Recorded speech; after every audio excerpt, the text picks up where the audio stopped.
Welcome, everyone. And thank you, Julie, for that very kind introduction. I'm delighted to be here today. I'm rejoicing in all the good work that TLC has done. This is a really wonderful project because the knowledge and skill about what to do at the transition at the end of life is, in a sense, the fundamental, perhaps the most fundamental teaching in all of the Buddha's teachings, and all of us, it's what we all really need. So before we start, I'm going to say a few prayers to invoke the blessings of the Buddhas and Bodhisattvas of the 3 times and the 10 directions, and the 3 jewels, and the Guru Padmasambhava and the root and lineage lamas, and especially my own kind teachers. Those of you who are familiar and want to say some prayers together, that's great. If you're new to Buddhism and new to this material, just invoke the basic goodness of the universe that's within all of us. And it's really important we start first with invoking that basic goodness to inspire ourselves to make the most of this time together in a beneficial way, and that we generate a really positive motivation that we can really learn something of benefit to ourselves and of benefit to others here. Again, you did new Johnson Bemagas or Dombola, yet and joking, Odun Epema Junesis, the Kordokando Mamogoti, da, Dugi Jingila, Jesus, Guru Bemasidium. Again, you need new Johnson Bemagas or Dombola, yet and joking, Odun Epema Junesis, the Kordokando Mamogoti, Jesus, da, Dugi Jingila, Jesus, Guru Bemasidium. Again, you did new Johnson Bemagas or Dombola, yet and joking. Imagine Jesus da go do kando mamu ki Jesus da do ki chingi lo Jesus zonguru pema sidi Belin sawe lama rimuji da ki chiwo peme tension lo kadin chimbon ko de Jesus e kuson do gi mo do sel do so Chanchu zenzu rinpoche ma ke panan ki ge ji ke ma na mo me be gon ne gon do pe wa sho.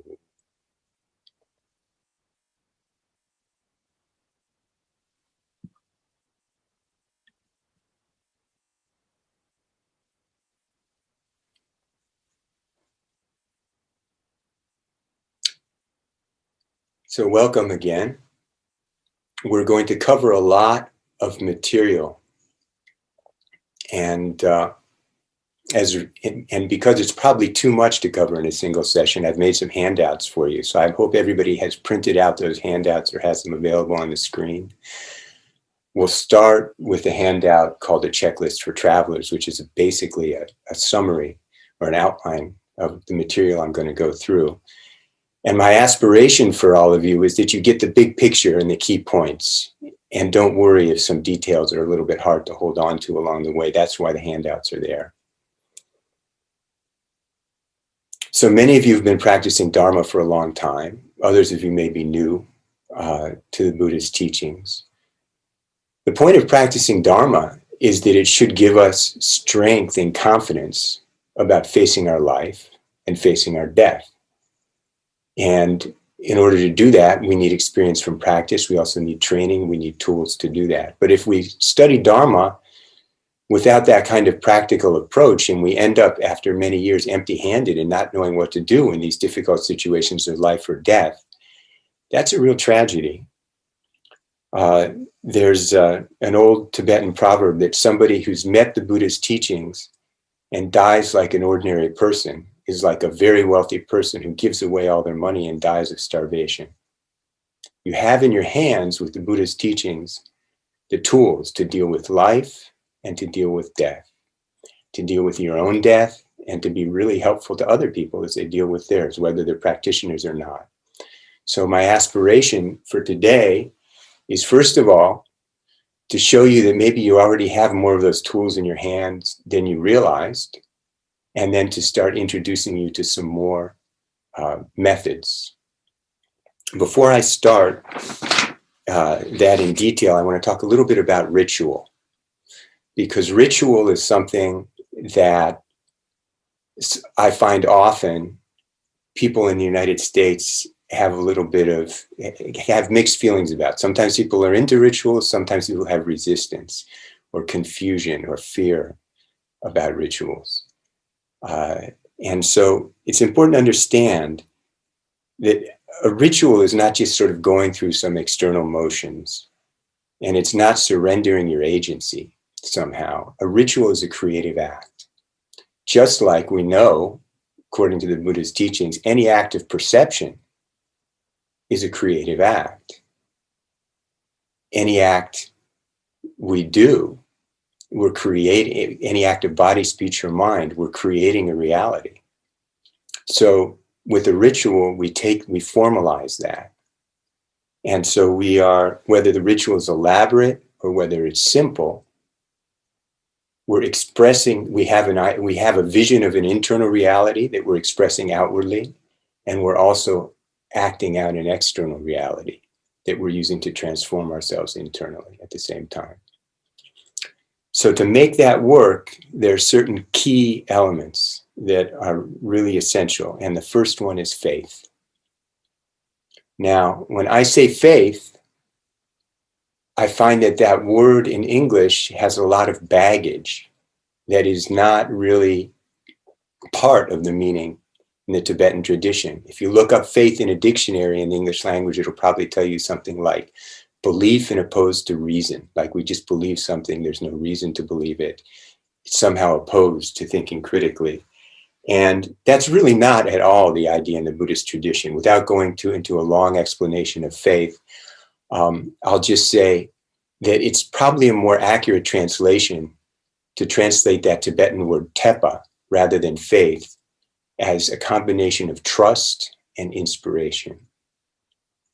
We have to trust on the knowledge because we trust where it came from, the teachers in the lineage, because we verified it with our experience. We have to have that trust and confidence. And it's very similar to anything we do in life. If you want to drive a car down the highway at 60 miles an hour, it's a pretty terrifying thing unless you trust that the machine is going to work, unless you trust that you have the reflexes and training to move the wheel at the right time. It doesn't seem terrifying to us. We've done it so much, but it takes a certain amount of trust. But we really have to have that trust and confidence in what we're doing, and we need the inspiration. Both of those factors. That is what is really meant by faith. We also need bodhicitta. So bodhicitta is more than just compassion. Bodhi means awake or waking up, awakening, and citta means heart, the heart mind of awakening. So in one sense, if we generate that, of course we have an altruistic intention to benefit others. But there's also something much bigger than that, because as big as our heart wakes up, there's a kind of unconditional love for the entire universe that we already have within us, all of us. And so if we're just trying to help ourselves, we close that down. But the more we open up to that, the more we release our own power to help ourselves and to help others. So even though we may be undertaking practices to benefit ourselves at the end of life, it has to be coupled with that. If it's just with that big motivation, if it's just a small mind of fear taking care of I, me, mine, you're going to have a hard time connecting with the power of the practice. The power of the practice comes from giving up that small mind, trusting, being inspired by the lineage, inspired by the example of your teachers, inspired by the wish to really be of benefit to others. An ultimate benefit, help them get out, help them wake up, help them get free from the cycle of birth and death. So you all have this handout, a checklist for travelers. And I chose that word travelers carefully. You all have probably heard the term sentient being over and over again. And it's a translation in English of the word semchen, something that has a mind.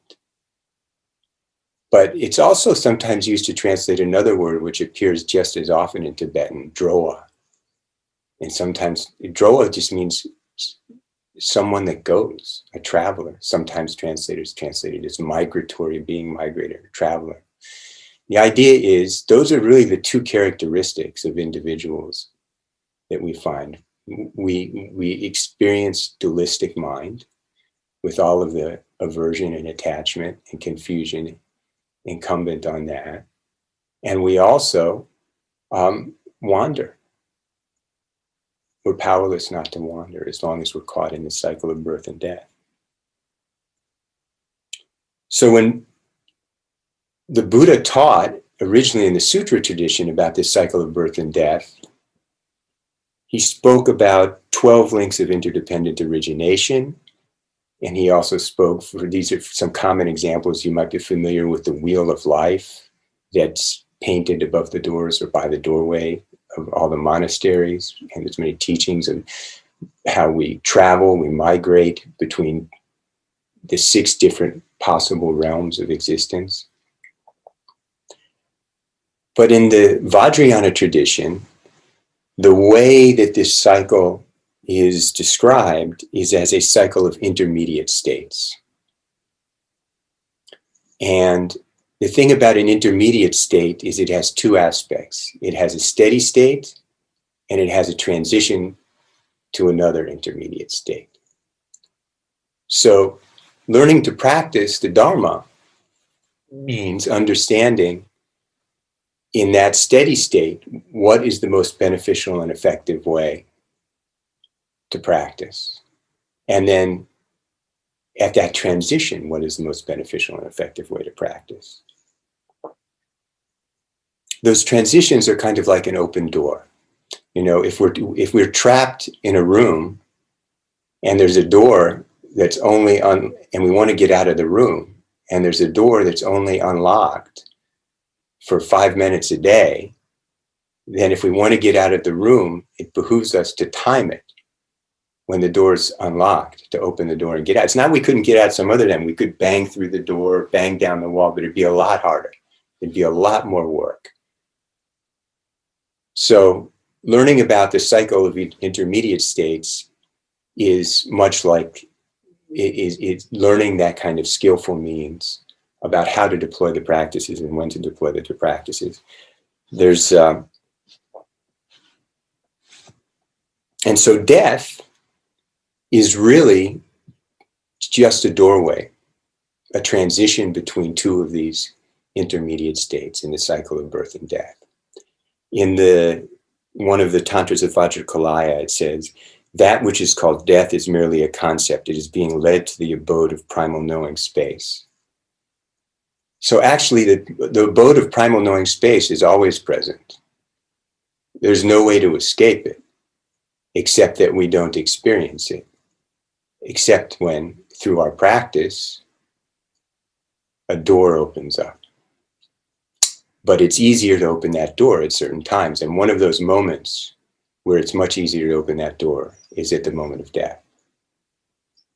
Similarly, Padampa Sangye once said, what is called death is not really death, but rather a small awakening for the practitioner. And the reason he said a small awakening is because the great awakening is beyond the practitioner. It's always present, right? If I'm waking up, it's still something small. When everything wakes up, there's no me and you left. So how to describe and now we're on the checklist for travelers. How to describe the cycle of intermediate states. It's described as either 4 or 6. And I'm going to move very quickly here, and I apologize for that. But this background is essential to understand how to do the practices. And there's a lot of resources, obviously, these days, books and teachings to go into more detail on this. But it's important to have just a basic framework as we move forward with the rest of the day. So I'm going to adopt the framework of 4 intermediate states. Sometimes they're taught as 6. If there's 4, the first one is a natural intermediate state of this life. Now, if we taught it as 6, then there's 2 more that are part of that, the dream state and the meditation state. And the dream state is important because it replicates the transition between waking, dreaming, waking, and the sleep and dream state. And then the sleep and dream state and back to the waking state resembles in many critical respects the transition at the end of our life from this natural intermediate state of this life in through the dying process and through the various other intermediate states and back to another life.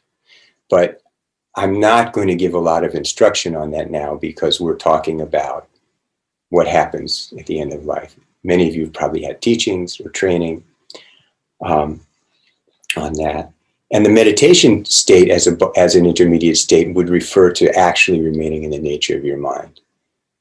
Just sort of being distracted or absorbed into ignorance for half an hour or 3 hours doesn't qualify as a different intermediate state. It's still this same steady state. What is this steady state we're in now? It's a dualistic experience of me and you, this and that, where we have an idea that we have a continuous identity. I think I'm John. It's a mistake. So then the second intermediate state is the painful intermediate state of dying. And the texts say painful. It's psychologically painful. Nobody wants to give up what they have and all the attachments to it. And it's often physically painful. So it's a very challenging process. But it's a process that causes this dualistic mind to collapse.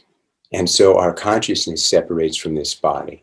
And then in that process, there's opportunities to wake up, to deploy practices very effectively that might not exist, or that don't exist when we're stuck in the steady state experience.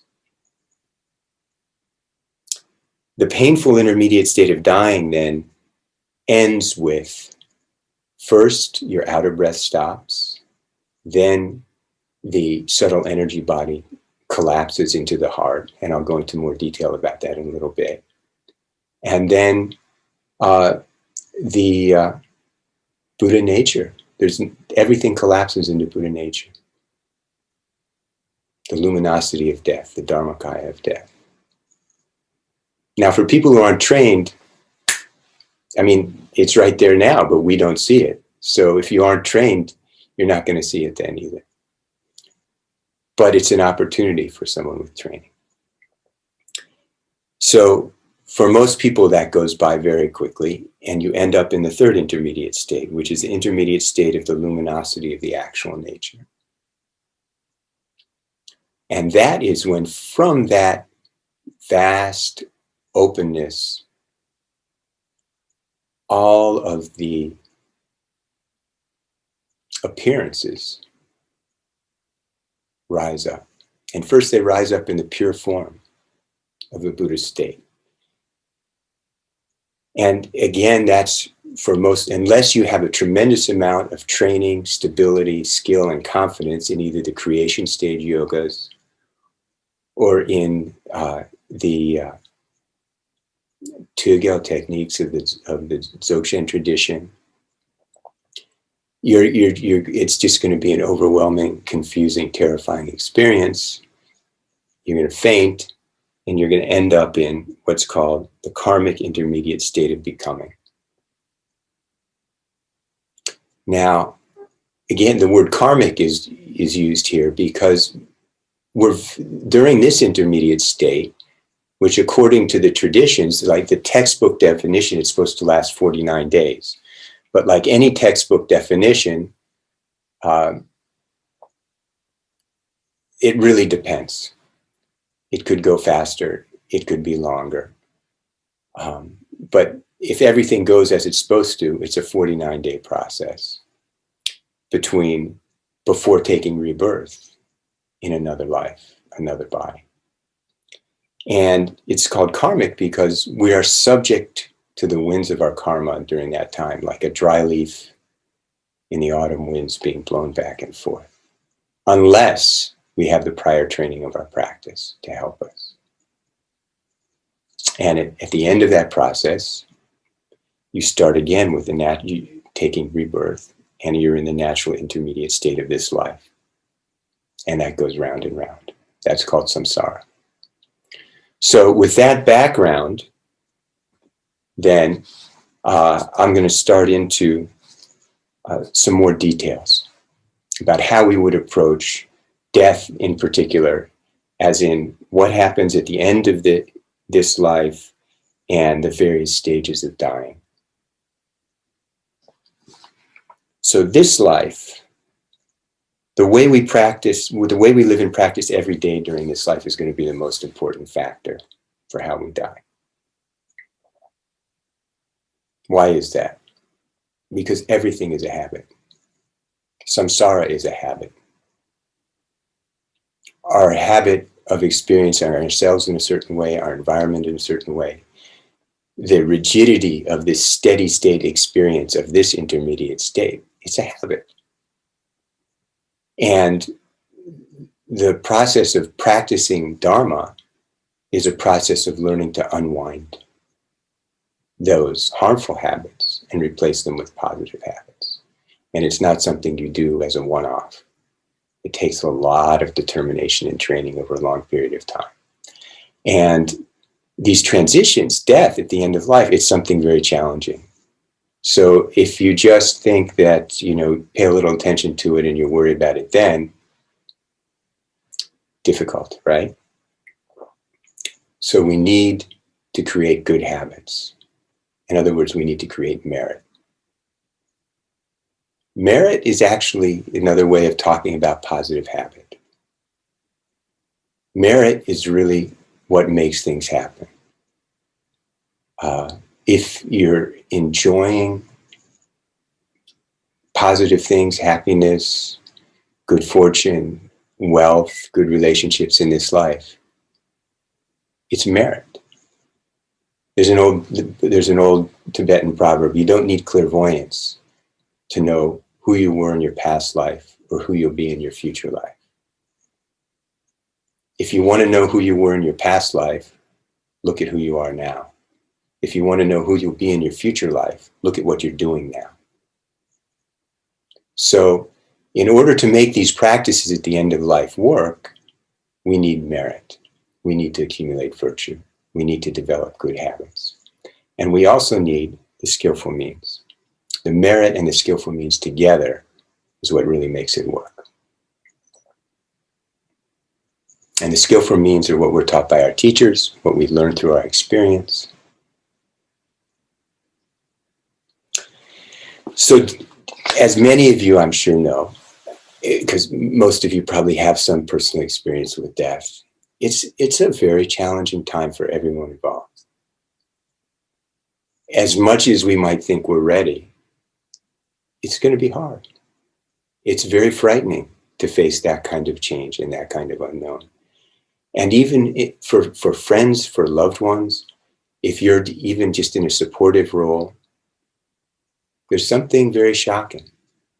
And there's just this very powerful sense of impermanence. I mean, you can't turn the time back. You hit a brick wall. So it's a kind of situation where you really need to train and be prepared. And in order to do that, that means making practical life choices right now. Practical life choices so that we can really put time and energy into our dharma practice, and practical life choices specifically so we can be prepared, right? We may trust the dharma. I mean, we may have faith, we may have trust, we may feel so inspired when we see our teachers, when we receive teachings, when we study the text.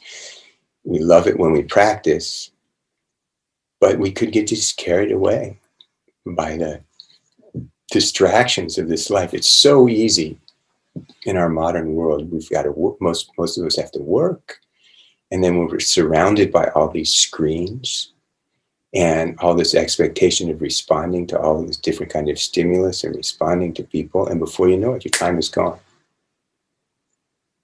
You come home, you eat dinner. If you turn TV on, how much time goes by? But if you sit down and practice before you go to bed, it's a different world. But if you just reach and turn that TV on for a few minutes, what happened to the evening? And so those choices are going to make a difference a year, 10 years, 30 years from now. When you die, that's going to determine what your habits were. It's what you did every night, what you did every morning, what you did during the day with your free time, whether you really put energy into accumulating those mantras, this Guru Yoga, the Vajrasattva, what the Mani Mantra, whatever it was. That's what's really going to help when you need help. So, in terms of planning, now we'll get into some practical details, and I'm just going to run through a bunch of worldly stuff. But it's important to think about. In terms of planning for the logistical and worldly aspects of dying, you have to think about the financial and legal aspects. Do you have a will? Or maybe you should, or a living trust of some sort, powers of attorney. You may not have a lot of money or resources to deal with, but still doing these documents, even a trust that sort of takes it out of the probate court and just lets a friend or a relative run it, may make things a lot easier for you in terms of having access to resources after you die to do practices or whatever it is. You know, are there funds you want to set aside to do practice, to have practices sponsored for you when you're sick and possibly dying, or during the dying process or afterwards? How's that going to be organized? All of that requires thinking about these practical worldly details. Do you have medical wishes? Have you done an advanced health directive and a durable power of attorney for healthcare? Have you expressed your detailed wishes for emergency care? I mean, you could be home. Emergency care is a dilemma. If the paramedics come, they're going to take you to the hospital. Do you want to die in the hospital? Do you not want the paramedics to come? In what circumstances? You have to think about this stuff.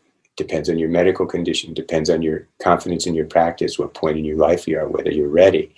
You have to talk with your physicians, you have to talk with your relatives or caregivers, you have to make your decisions, you have to make sure people know. You do not want to be worrying about this stuff when you're dying. You want to have decided, got this out of the way. You want to be focusing on your dharma practice, thinking of your Lama, thinking of the Buddha,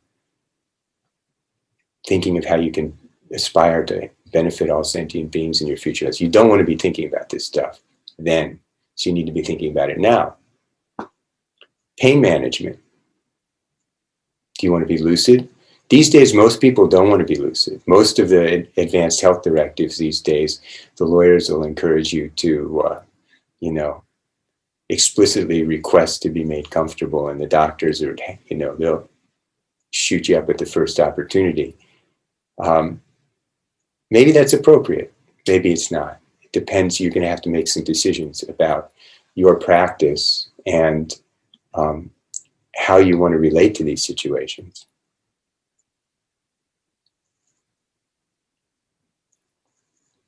Family and friends. So are your close family or the friends who are going to be caring for you when you die, are they Buddhist? How do they feel about your Buddhist practice? Are they going to help you?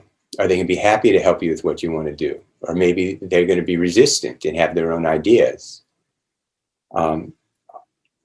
You have to think about that. Is there a way, if they're not Buddhist, where you can have discussions with them and bring them into the process in a way that'll make them feel good? My own experience has been that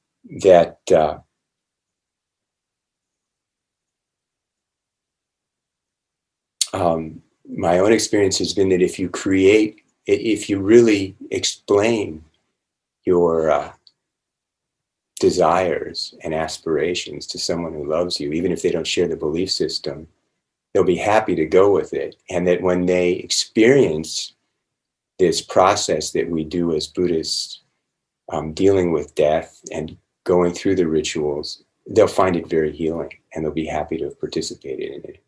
But that's something everybody's got to work out on their own. And it may be helpful to have written directives, particularly if you're talking about spending significant amounts of money when somebody's in the hospital or after they've died and there's other relatives. So you may want to make a non-binding letter of wishes, or you might want to write it into a trust. This money is to be used to sponsor prayers and practices, and so-and-so's in charge. Where do you want to be when you die? What is the environment going to be like? Is it going to be a pleasant place, alone in a room? Do you want to be alone? Do you have that confidence in your practice? Or are there people you'd like to have with you? And how about your bodily remains? Is there a place where you are? If you die in a bed, you're sharing with someone else. How is that going to work? Or is there going to be a room for you? All of these practical details have to be thought of. Where will your body be kept? How long are you going to keep it? Traditionally, when someone dies, according to the Tibetan Buddhist tradition, the body is left for a period of time. The textbook period of time is 3 days, but depending on the circumstances and the advice of the lamas involved and whether astrology is being done that indicates something different, it could be shorter or longer than that.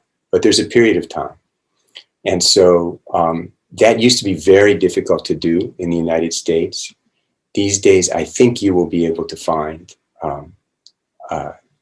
funeral homes, undertakers who would be willing to help you.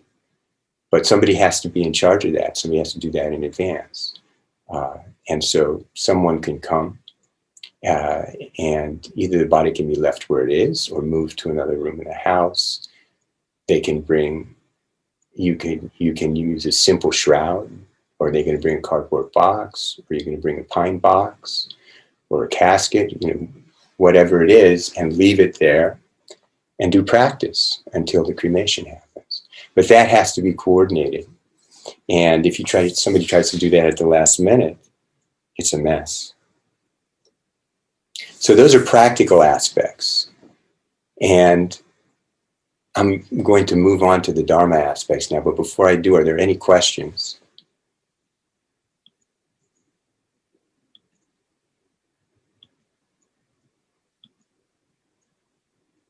Okay. I don't see, there's only one chat. Okay. Okay, so we'll keep going. So planning and training for the spiritual aspects of dying. What are you going to do? There's so many different traditions of practice that we have in Vajrayana Buddhism. We have the Mahayana Sutra tradition of mind training. The practice of sending and receiving that Julie referred to as she introduced me, or sometimes it's called giving and taking, Tonglen, is a wonderful practice and an extremely powerful practice. And that alone could be a sufficient practice to prepare for death and to go through the dying process. Or to help someone else, if that's what you have confidence in. Or maybe you're a Ngundro practitioner and you bring everything to the Guru Yoga. Or maybe you have a Yidam practice that's your main practice. So what are you going to do? Have you had a chance to discuss it with one of your teachers who's guiding you directly? Have you had a chance to think about it? Maybe you've had teachings on the transference, the POA, the transference of consciousness. Did you really then do a retreat? Did you get a sign? Do you have real confidence that you're going to be able to do that when you die? Have you trained in it so that the visualizations, it's just automatic? Because if not, then just having had the teaching or read the teaching or done it once or twice and gotten a little itch on the top of your head might not be enough. So you really want, if you're going to do that, you need to train. And which kind of transference? According to the tradition we do after doing the Ngundro, or according to a particular Yidam practice, or according to Dzogchen Trek together. There's many different kinds of transference. So ideally, you have a relationship with a teacher who's going to really give you some precise instructions about what to do. But if you don't have that kind of clarity, you also need to sit and work with your practice. What do you have confidence in? Don't go for what's complicated. You have to go for what you really have confidence in and what inspires you. Where is your trust and inspiration? So in addition to the practice you're going to do, are you going to be alone in a room, or are there going to be people helping you? Do you want those people to do certain practices for you? Or if you can't talk, if you can't sit up, do you want to leave them instructions that to do a certain practice out loud and help you through it? All of that has to be thought out in advance. Do you want to sponsor practices to be done on your behalf? There are not a lot of places in the United States where there are practitioners who can be sponsored to spend a day or two or a week or two doing practice, but there's a lot of places in Asia.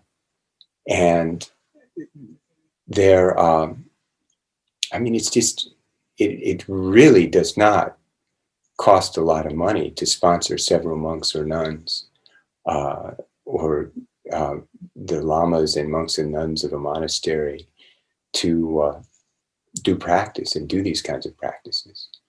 And this is the tradition. This is one of the main things monasteries do for the Buddhist community in a traditional Buddhist country in Asia.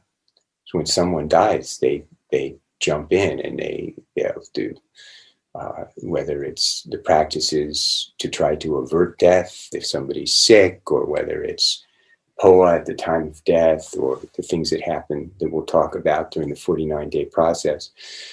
So I really encourage people through whatever, I know people are from different communities and different lineages, to make those connections with some of the communities in Asia where there are those practitioners who support themselves by doing practices for people, and have that connection in place so that that can be taken care of. But what about on this end? If you're sick or dying or practicing, who's going to take care of that on this end for you? Somebody, you need a friend, someone you can trust to handle it. I noticed there are a few more chats there. Are there any, John, are there any questions I should be answering? Yes, Lama, there are two that have come up. One is we have a question about, does it benefit to keep an animal's life undisturbed for 3 days? The 3 days is a complicated issue. It even for a human being, it might not be 3 days. It may be a few minutes, or it may be several days. It really depends on their karma, their prior dharma training, and all sorts of other circumstances that can happen in the moment to disturb things. So it's very hard to say. I really don't know for an animal what to say. I would say whether you're dealing with a human being or an animal, the first few hours leaving it undisturbed are the most important. Are really the most important. And there are signs when the consciousness leaves the body. They're not always obvious, but there's a little drop of fluid it can come out of any of the 9 orifices, but ideally if it's somebody's gone up through the top of their head, it would come out of the nostrils. There'd be a tiny drop of fluid, white clear fluid with a red drop in it. The drops of bodhicitta from either end of the central channel collapse, and that releases out through the heart. Or it can go through one of the other orifices if you go somewhere untoward. It's not always easy to find that, but sometimes there are those sorts of signs. It's very hard to know exactly when someone's gone. I would say you're safe if you leave it for a period of time and do some practice at the beginning is the main thing. There was a second question? Well, the second question we had a comment that the state of Alabama does not allow a non-family member to be named as the agent to dispose of remains. But I don't know if you want that you can address Alabama specifically, but I think, what would you say in general to who can I think you really have to do your research. And there are usually ways, if you talk to a lawyer, each state has different laws, you know. Each state has different laws around this. And there are the medical directive is one thing, a will is another thing. I mean, for sure, if somebody's the executor of your will and they hold the durable power of attorney for healthcare, they are in charge, regardless of whether you're a relative or not. So, but check that. Yeah, I mean, that's a good question. Everybody really needs to look at their own situation and whether there are advantages to certain setups. But again, I'm not a lawyer, so I'm going to defer on that.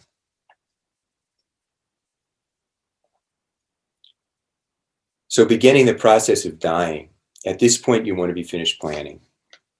Yeah, you want to have done your planning. And you don't know how long this is going to take.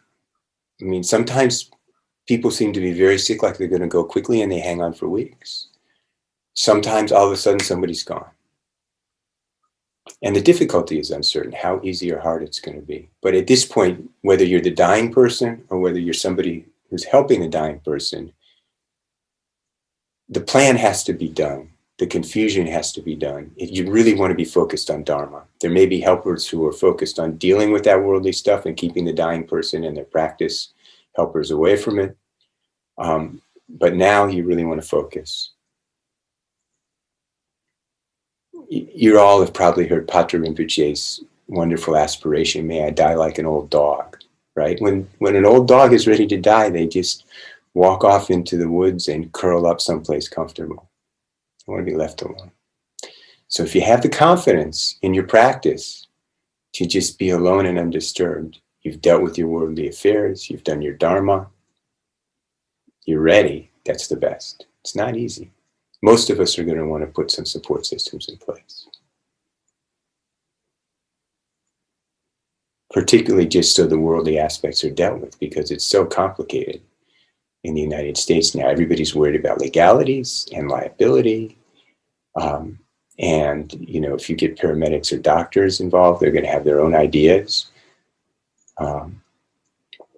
If you have hospice involved, it's likely to make it much easier. A hospice nurse can vouch for a death certificate, and they're often more cooperative than other medical professionals. So spiritual practices for oneself and one's helpers, it's time to focus on that. Also, you can have people doing Dharma practice for you at a distance. It could be a monastery in Asia, it could be your community of Dharma brothers and sisters in the United States or the West or whatever. And so, but you need to have that in place in advance. But if you're someone helping someone at the time of death, it's really, it's not to be taken lightly. You know, in Asia, monks, nuns, lamas received offerings when people die. And that is really, there's so many admonitions about that. I'm sure you've read that in Words of My Perfect Teacher over and over. Patra Rinpoche scolding the lamas about that. My own teachers, they'll take those offerings and then they'll use them all for butter lamps or soak-offs. They won't take a penny. One of Soksha Rinpoche's old attendants used to joke, when we get offerings for dead people, it's like punishment. Because Soksha Rinpoche would do the practice, and his monks and nuns had to too, do the practices really well, and then they wouldn't get a penny. I mean, he would take everything and offer butter lamps. Because the karma of that, the expectation is so strong. And it's a time when people desperately need help. So they have tremendous expectation, and there's so much on the line. So Should you still make offerings? Absolutely, because what goes around comes around. I mean, if you don't offer, I mean, that's just karma, right? Doesn't matter. What you offer should be commensurate to what you have. And if that offering is an energy, right? It makes it work. There has to be some offering from your side. But those of us who are in a dharma community where maybe we're helping out each other, so there's not money going back and forth, but we're caring for each other over and over again as these things happen in our community, there's still a tremendous amount of expectation and so much on the line right now at this moment. So you really, it's a time to really be deliberate and careful about, oh, sure, I'll practice for so-and-so, and then you don't. That's a big karmic debt. And when you do it, really bring yourself in focus and do your best. You may not be doing some elaborate ritual. You may not be capable of doing the transference for consciousness from somebody from 100 miles away. Just do your Mani mantra with a really good intention in heart, and everything is in that. It's okay, but do it well. For the person, it really matters, but also for you, because if you don't do it well, if you're careless about it, there's a karmic debt there.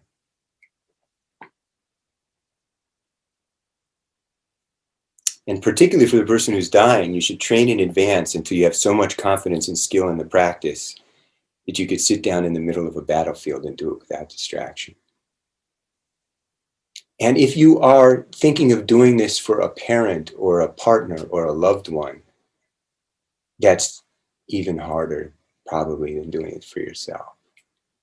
And that people just don't do that in Asia. They hire the lamas to come in and do that because it's just crazy difficult to disentangle yourself from the emotions of that experience. So if you are stuck as the one who's doing practice for your loved one, you're going to have to do your best, but keep it simple.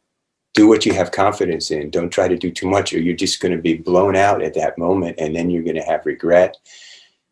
And so it's much better to bring in people who are not quite as close at that moment to take that responsibility, because they're not carrying that same burden. And you do what you can. That is how it would be handled in a traditional cultural setup.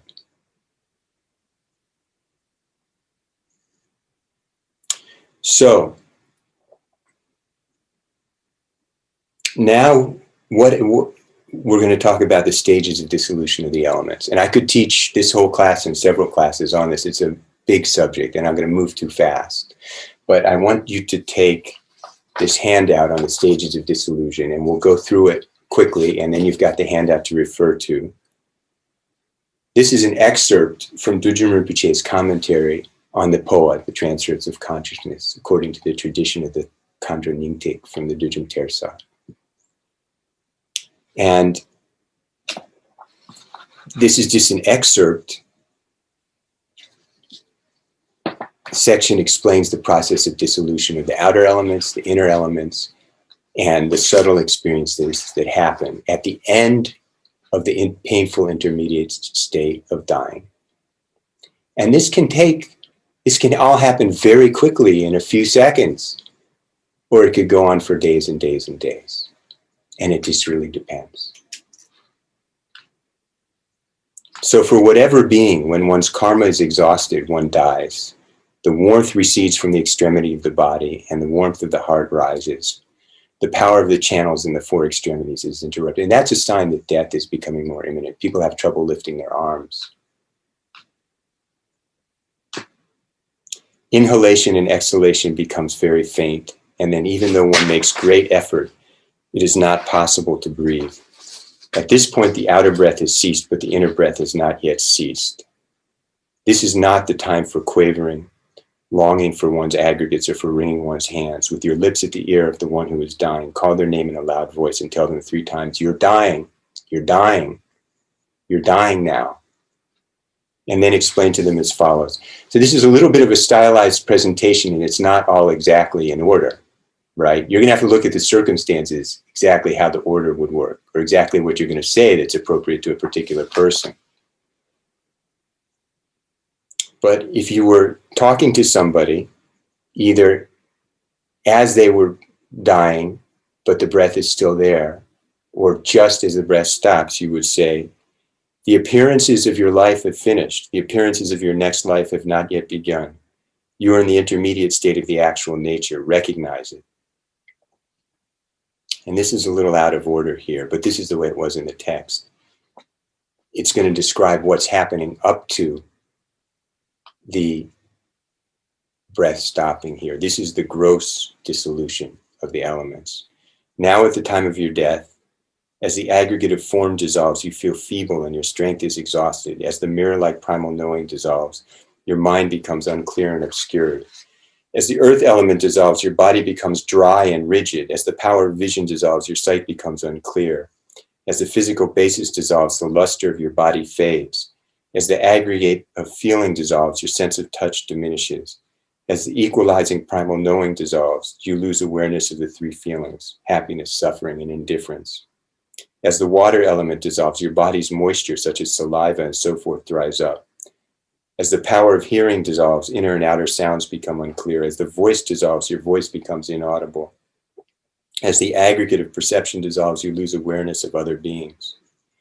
As the discriminating primal knowing dissolves, you no longer recall close relationships. So this process, somebody is checking out, right? It can happen very quickly or it can go on over a process of days and weeks. It depends on the illness. It depends on their karma. But you'll start to notice as they become weak in certain ways and as they start to not seem to be quite in the same place that you are.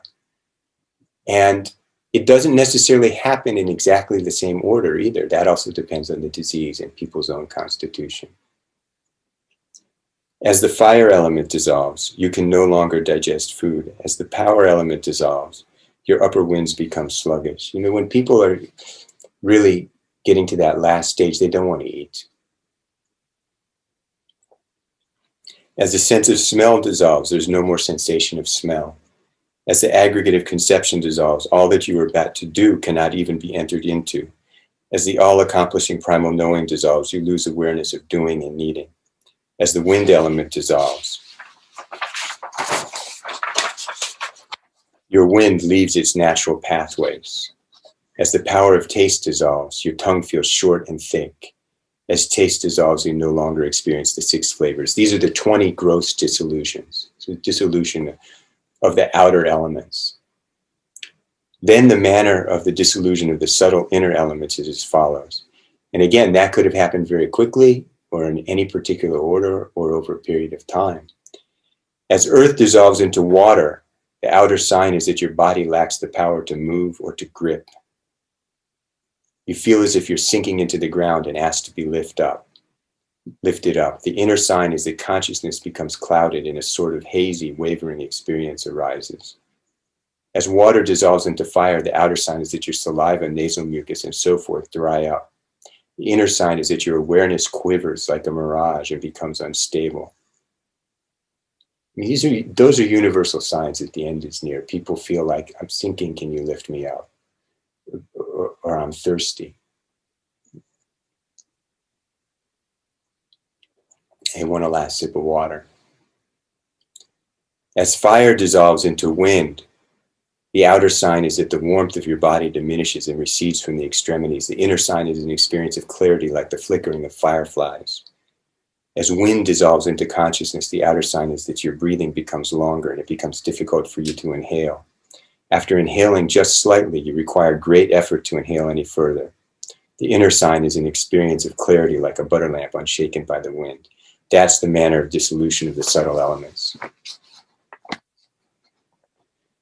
So the gross and subtle elements have dissolved and the breath stops. And at that moment, in some descriptions, it says there's an experience like an autumn sky, not the luminosity of death of the Dharmakaya. Here, Dudjom Rinpoche describes it as like a butter lamp that's unwavering. All of the conceptuality has dissolved, but there's still a kind of subtle dualistic consciousness. And if you've practiced and meditated during your life, have some experience with shamatha, you'll experience that. It's basically a state of shamatha, a very refined state of shamatha. maybe not such an easy state to accomplish during this life, but if you've really stabilized your practice, you might have experienced it. Then the occurrence of appearance, increase, and near attainment are as follows. When consciousness dissolves into appearance, there's an experience of whiteness like moonlight in a cloudless sky. The 33 concepts that arise from aggression and aversion cease.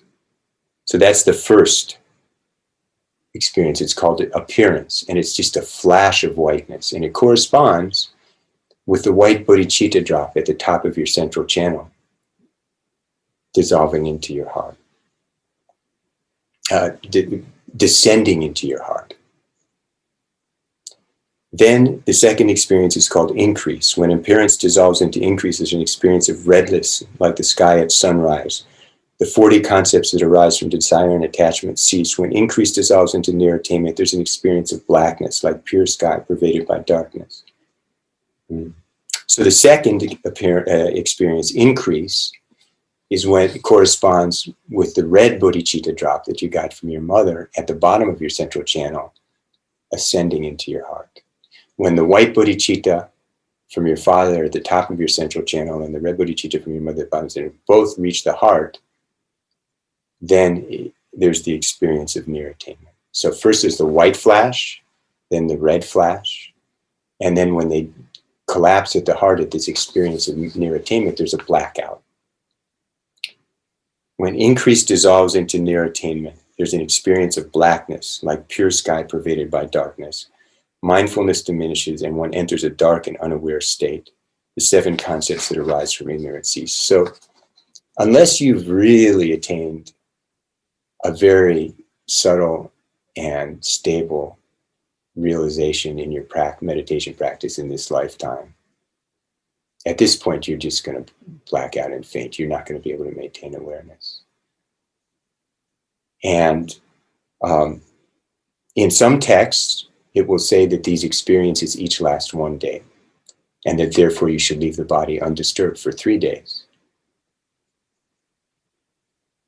But these experiences can actually happen very quickly, and other explanations say that each of these, what's meant by 1 day is a meditation day, the period of time that you're able to remain in awareness, in the Buddha state, during a session without being distracted in this lifetime is a meditation day. So if that's a split second or a half hour, then that's a day in this context.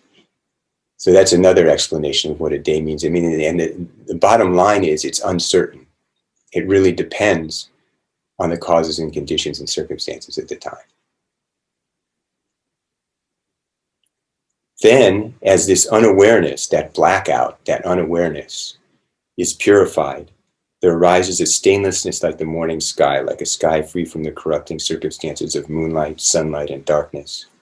This is the luminosity of death, the actual basis. Recognize it and remain in equipoise. As to the manner of recognition, for an experienced practitioner of the kind who remains in meditation at this time, according to one's own practice, one should make the recognition and rest in it. For ordinary individuals, this time is not really an intermediate state. They are not able to transform karma, and subsequent appearances have not yet risen. This is the time that the appearances of this life disappear. This is the conducive time at which the transference can easily be accomplished. If one delays after this time, then during the second intermediate state, the intermediate state of the luminosity of the actual nature, as subsequent appearances progressively arise, one comes under the power of karma, and conducive circumstances for accomplishing the transference diminish. Thus, it is extremely important to practice the transference at this time. So, if you are doing it yourself, and you wait until your breath stops, and your conceptual mind starts to dissolve, you're not going to be able to practice the transference, right? So when you see the signs of the gross dissolutions of the elements and it starts to get pretty serious with the subtle dissolutions of the elements, you better get into your practice. You're not going to be able to say hic or pet or visualize anything. But if you're doing it for somebody else And if you're a practitioner trying to do it yourself, you may want to have a friend with you who's practiced the same practice with you, sitting next to you. And when it's time, you do it together until you go. And they keep doing it after you can't, until there's a sign. But if you're doing this for somebody else who's not a trained practitioner, you really want to time it right when that out of breath stops. It's like, you know, a ripe fruit is so ready to fall from the tree, you just touch it and it falls down. It's much easier. So that's a description of the stages of dissolution according to Dudjom Rinpoche. And it includes some details about the transference. And I apologize for going so quickly over so much material, but I want to give you the big picture. And I know you have resources to continue to figure out how you're going to put this together. Are there any questions at this point?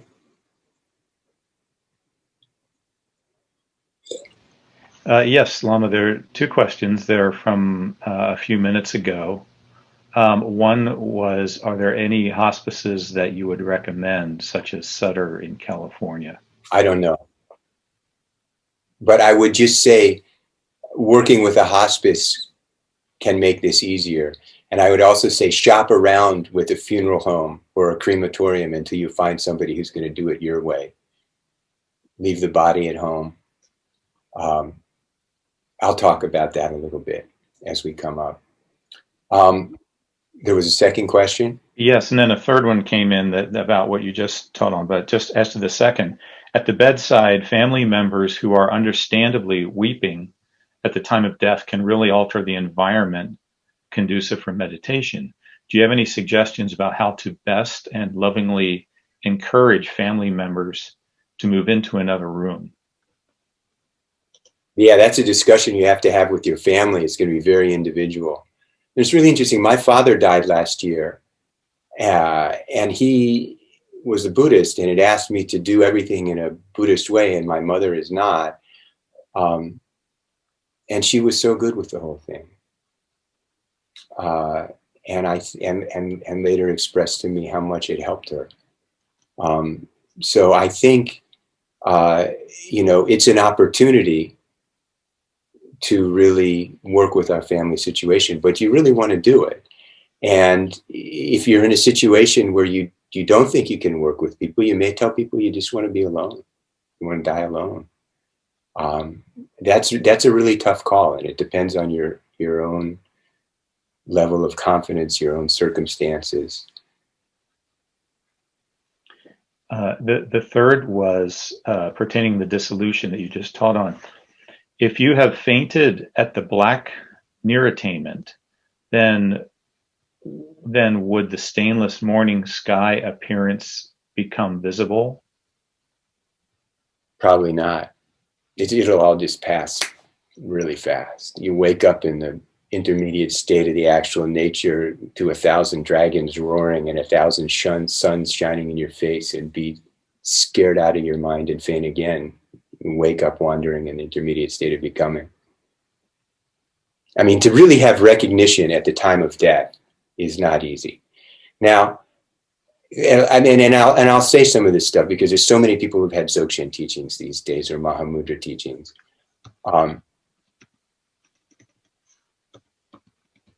You really have to have stable recognition during the day and the ability to have at least sometimes some recognition at night, or it's not going to happen. It's very unlikely to happen at the time of your death. Now, if you do have, it may not be that you can get back to, it may be you've had that experience from time to time during the day and just a few times during the night. You're not a stable practitioner. It's at the time of death, it can happen. If your samaya is really good with your teachers, if you've got enough merit, if the bond with your teachers is strong, it can happen.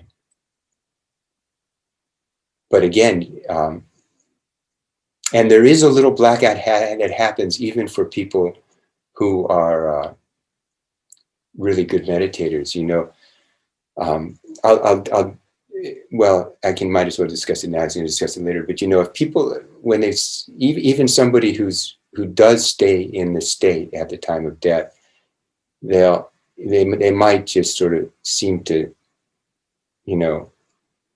slump down and lose it, and then straighten up, and their face will look awake and alive. There's a physiological process that happens with that blackout, right?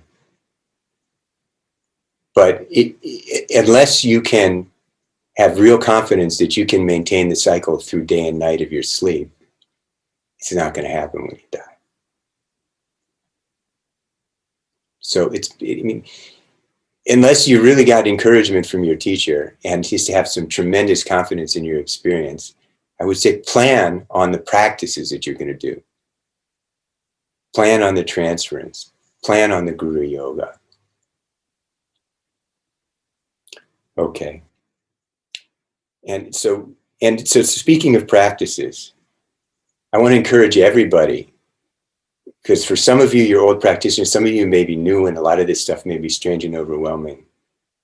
The basic practices, if you bring your faith, your trust, your inspiration, if you have a good connection with the lineage,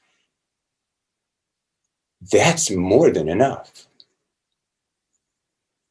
Fundamentally, the practice, the first most important practice we need to do, all of us, to prepare for our death, is to forgive. Forgive everyone in our life who we haven't forgiven yet, who we've got unresolved issues about. And most important, forgive ourselves. Those resentments, that unfinished business, is going to be baggage that's going to encumber you during the transition process at the end of this life. And you're going to have to unpack it and pack it and unpack it and unpack it again and again, each intermediate state in each life you go through. Drop it now. This is the best favor you can do yourself. Forgive. And then atonement, giving and taking on the breath. That is if it's really done. And that's a whole nother teaching. But if you really put your heart in that practice, it's an incredibly powerful practice. And it will be of great benefit bringing you through this state. And if you make it a practice that you just devote yourself to 4 sessions a day, you'll start doing it in your dreams. And you'll start doing it in the intermediate state. Similarly, you may be just a Mani practitioner who does Mani mantras, or somebody it's for you it's Tara mantras, or it's Guru Siddhi mantras, or you just do your Mundra and you do Vajrasattva. Those are great practices. All the practices are in any practice if it's done with genuine devotion, genuine trust, open heart, inspiration, bodhicitta. It's all there. So if you're training for this incredibly challenging transition at the end of life, if you have an opportunity to learn the transference or to learn other practices, and you get instructions and encouragement to do that, that's great. But if you just have some of these simple practices and you put yourself into them in a really energetic, genuine way, they will not let you down in this situation.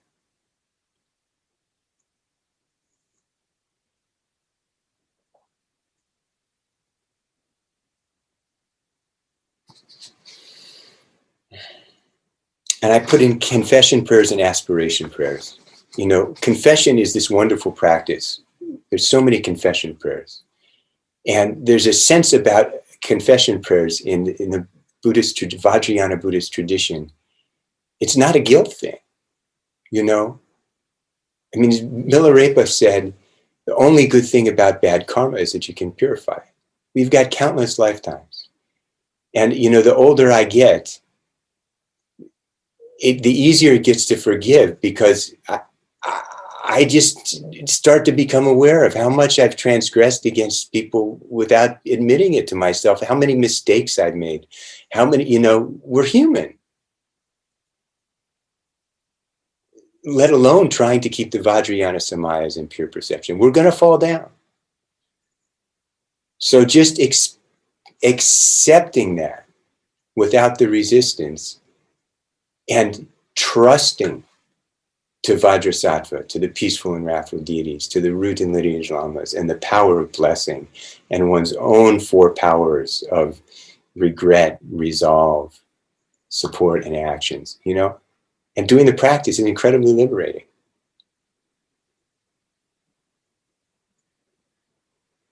And aspiration. Aspiration is so powerful. It's, you know, we may not always be able to do actions together with our body, speech, and mind to benefit beings, but we can always do actions with our mind, right? We may not have the causes and circumstances in this moment to instantly liberate all sentient beings, but we have the power to wish that. And it's an incredibly virtuous, powerful wish. What do I mean virtue? It makes a good habit. It creates merit. It transforms, there's a blessing. What does a blessing mean? It transforms our minds. So aspiration is an incredibly important practice. And you know, in Asia, people do prayers. A lot of lay people, what they do is they do a lot of these aspiration prayers every day. And so that is approached in a genuine way, is a very practical, you know, powerful practice. And so I really encourage people, you know, don't forget, there's so many wonderful prayers that have been translated into English now, whether it's the King of Aspirations, the aspiration of the deeds of the excellent, or whether it's some of the aspirations to be reborn in the glorious copper-colored mountain, or maybe in your own lineages, you have various aspiration prayers, aspiration of Kunta Zangpo from the Northern Treasure. There's wonderful, wonderful prayers. Some profound, some simple. And they train our mind. They give us good habits, and they create the causes and conditions for us to become better now and in the future. So, practice. So, when the time comes to die, no one wants to die. And all of the texts say, first, you make an effort to extend life. This life is precious. This life is an opportunity to benefit others, to benefit oneself. And now we've met the Dharma every day. Every moment we can do a Mani mantra. You know, it's precious.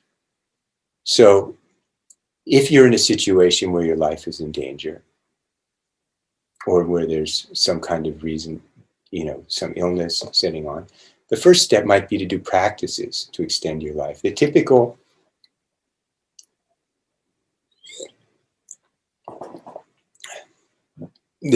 way that Tibetans deal with major illness or life-threatening illness is they go to a Lama and they say, should I go to a Western doctor? Should I go to a Tibetan doctor? Do I need to do Dharma practice? And the Lama will do a divination. Oh, I don't think the Tibetan doctor is going to help. The Western doctor will help, but first do 100,000 Tara praises. And they go to the monastery and they offer to the monks and nuns to do 100,000 Tara praises. And then they go to the Western doctor. You know, illness is a function of our karma. Some illness can be affected by diet and lifestyle. Some illness can be healed by medicine. Some needs karmic intervention. It's all interrelated.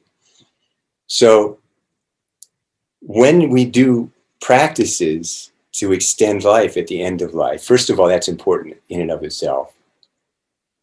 But even if it doesn't extend our life very much, and we still end up dying soon, those practices are going to set us up for going through the dying process in a positive way.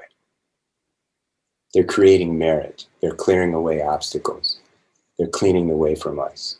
They're helping us set down some of that baggage. So it's very good in whatever way we can to sort of pile up the virtue, pile up the merit at this time. We need whatever help we can get. And so there are some practices that are just very easy to do, and people do them in the West. Life-saving is a great practice. Whether you're saving fish, whether you're saving grasshoppers. I know there's a group in Northern California that does goats, which is fabulous.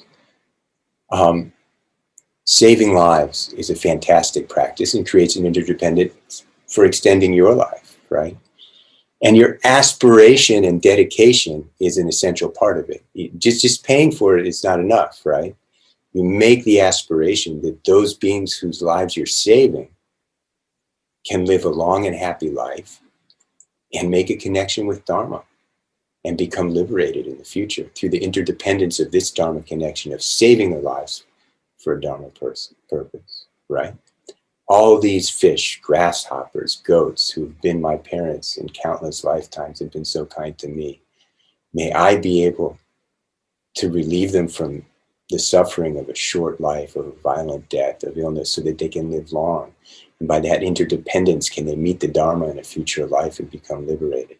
And then you take that merit and you dedicate it so that the particular person you're praying for or yourself, can I live long in this life, live longer, so I can accomplish more Dharma, benefit more beings, and actually liberate myself and actually wake up, so that I can use this life and this death to wake up, so that I can help others wake up. And if you really make that aspiration, it's very powerful. You have to make the aspiration and dedicate the merit. Another practice that's widely done in the West, and it's available in English, is the Rinpoche Sangchut, the mountain purification practice.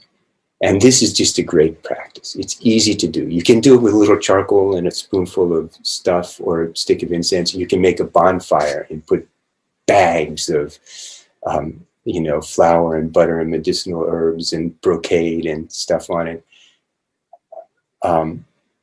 You can do one person or 1,000 people. You can do 1,000 or 100 million.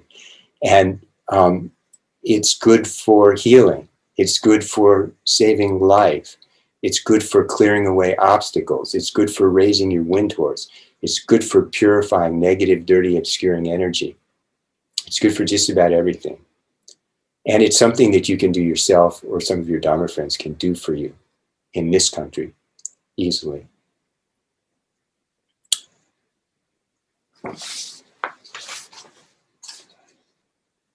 And then, of course, there's various longevity practices. And idea of wind horse. Explain the idea of wind horse. Do people, okay, so some people may, wind horse is like synchronicity. This is another reason I like encouraging people to do some Rinpoche Sangchut, mountain purification offering, to try to extend their life, because at the end of even if it doesn't save your life, it's going to raise your wind horse. It's going to make things work, improve the synchronicity as you go into the dying process. John, you said there's a couple questions. Yes, if you'd like to take them now, I'll read them. First is, and the third one has come up. I'll take that one first. What is the mountain purification practice? Okay. The Rinpoche Sangchut, the mountain purification practice, is a song offering practice where you make smoke offerings. And for those of you who are familiar with it, you know it. And if those of you not familiar with it, it's really a subject for another teaching. I've listed a bunch of practices in this checklist. And this is the dilemma. I'm looking at the time. Yeah. I'm trying to cover too much. But it's a resource. That is you've got it here. And it's a practice that a lot of people know how to do in this country. And if you can talk to people. Right. And was there a second one? Yes, and a third. The second one is, if we have many years of deity practice and visualizing ourselves as a deity, or blending our mind with our guru, is it easier to transfer our consciousness since we are used to being bodiless? The more practice you have, the more it will help you, period. Your samaya bond, your merit, all the practice you've done, that's what's going to make the transference work. The yidam is really important at the time of death. There's a wonderful story I'll share with you. One of my teachers in Kalimpong, who was a direct student of Dudjom Rinpoche, and he's still alive. He's like coming up on 90 now. And he almost died about 10 years ago. He was in surgery. He was in a coma in the hospital for a couple of days. And when he came out of the coma, he came back. And I met him a couple months later, and he said, when I almost died. And then during the surgery, and then Vajrayana came, and then Dorje Trollo came, and they brought me to Dudjom Rinpoche, and he was smiling at me, and I just wanted to stay. And then I had to come back, and he was just so happy. He was like, man, I'm happy to be here, and I'm ready to die. It just doesn't matter.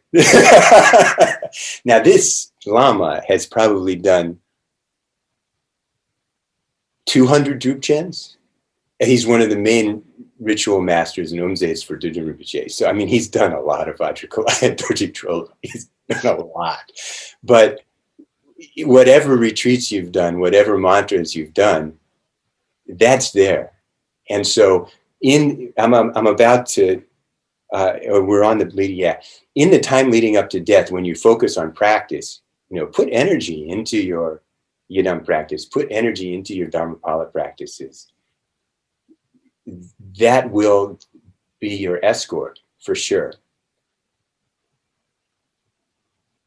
And also, if you do practice 4 sessions a day, there's a good chance that anybody who's done retreat will experience this. If you're really practicing 4 sessions a day with some intensity, that's going to start to happen in your dreams, even if not consistently, even if you don't have a lot of control about it. And once that happens, it's likely to happen even if you miss the luminosity of death, even if you miss the intermediate state of the actual nature, that practice is very likely to happen in the intermediate state of becoming, right? So this is a time, whatever your heart practice is that really fills you up, put yourself into it. So now you have to let go. The train is leaving the station. The train is leaving the station, you reach out, try to grab someone or grab something, you're just going to hurt yourself, right? There's no choice. When you feel the elements, when you start to notice the elements dissolving, you just have to let go. And to whatever extent you hold on to this life, to that extent you're going to suffer. So if you haven't forgiven yet, forgive. Let go.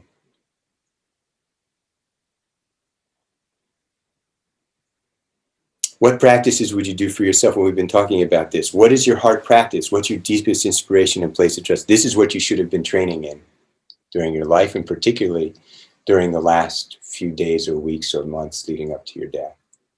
And this is when you put your plan into practice. Whether it's Guru Yoga or your Yidam practice, the transference.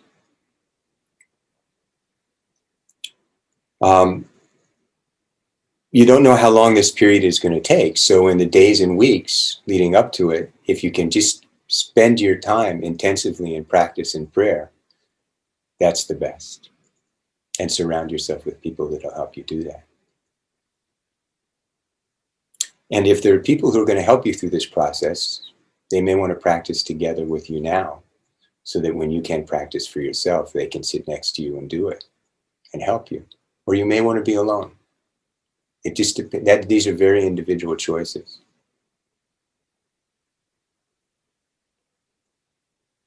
And of course, you could be sponsoring practices that we talked about, or you could have your Dharma community doing practices for you. And they can be very simple or very elaborate. So what happens at the moment of death? Before I want to say one more thing. That, if you have a close connection with a Lama, or if there's another Lama from a congenial lineage who you don't have a close connection with, but you trust, who you can have visit you in this time leading up to death, that can be very beneficial. Somebody who's really got some experience, realization. For most Tibetans, they want their Lama there when they die. that's the dream, if you can do it. We all want a Lama there when we die. And of course, if the Samaya is strong, he or she is there wherever we are. But having the Lama there in person to guide you is the ultimate. But that takes a lot of merit. We're usually not in that situation. Even if a Lama comes during the days and weeks leading up to death, they can give some instructions. They can also do a preparation for the transference. There's something called a sonpo, where they actually do the poa on someone and prepare them for doing it themselves. So if you have a chance to arrange a visit from a teacher who you really have trust in, then that's a very good thing. So what happens at the moment of death? Planning should be done. Worldly aspects should not intrude. If possible, notify the Lama or the monastery in advance that the person is dying to be ready. These days we have cell phones. So you could be working with a Lama who's in Asia, or a monastery in Asia that's going to do all the practices that you've arranged in advance. And you could say, you know, my parent, my partner, my friend is very sick. It looks like they're going to go soon. Just so they, you know, let them know. And then when it happens, you could send them a photo by text, right? That they can show to the monks and nuns who are doing the prayer, the Lama who's doing the transference.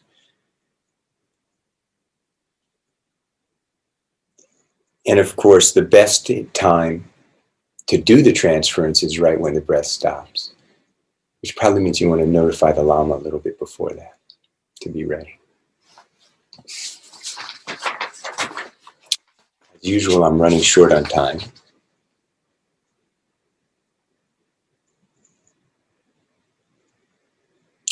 The one thing that's very beneficial, both physiologically and in terms of dharma,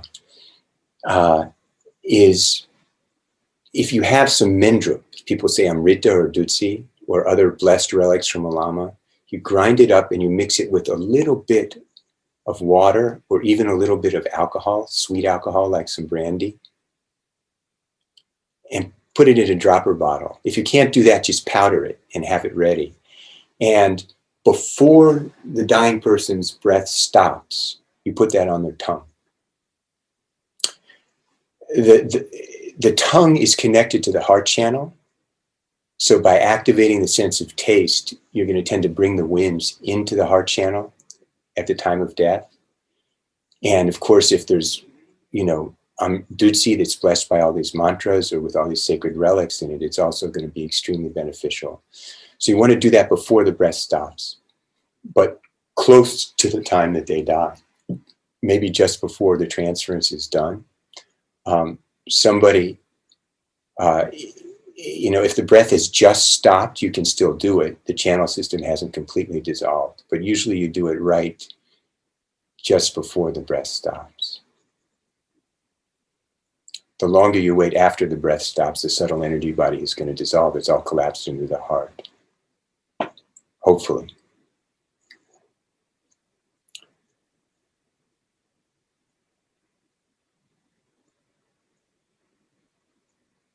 So in terms of doing practice for others, we've talked about how important it is to train, and there's some heavy karma there.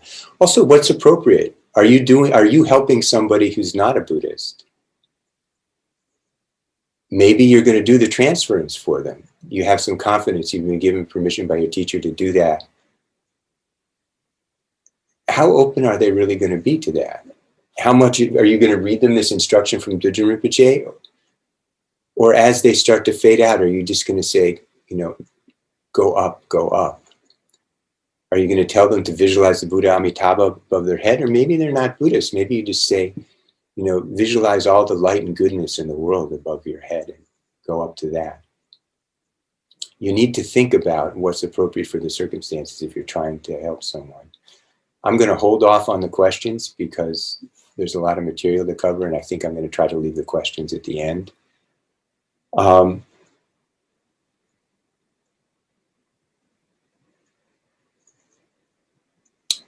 addition to the transference, if you're a chud practitioner, you can do chud, is a very beneficial practice at the end. For those of you who are trauma practitioners, the pure vision red feast from the trauma cycle can also be used as the poa, and in a lot of circumstances, very beneficially.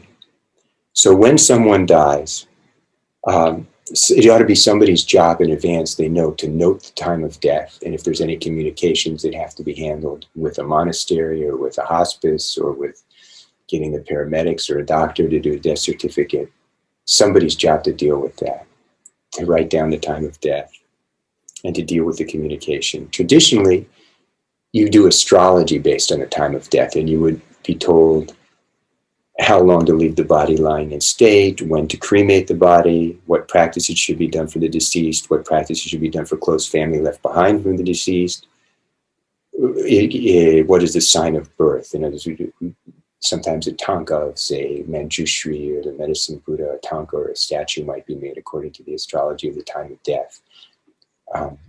And it's the birth year and sign and the time of death.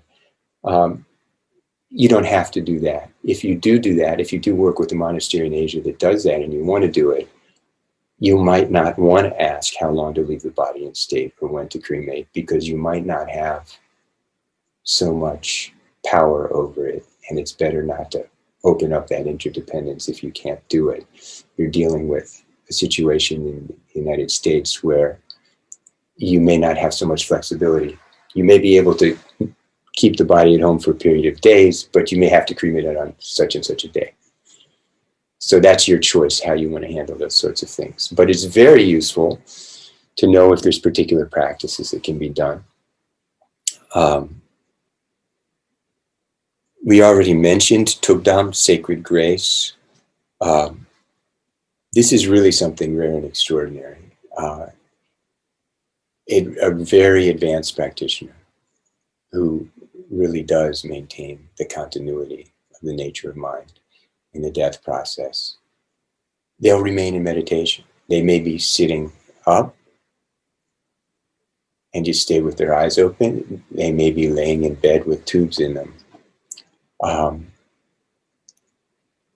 In that situation, somebody who knows what they're doing, a lama or a very experienced practitioner, should ideally be assisting.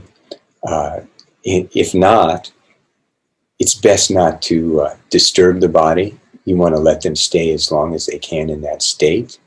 Now, having said that, if somebody's a really solid meditator, it really doesn't matter. I know stories about people who died in the hospital, and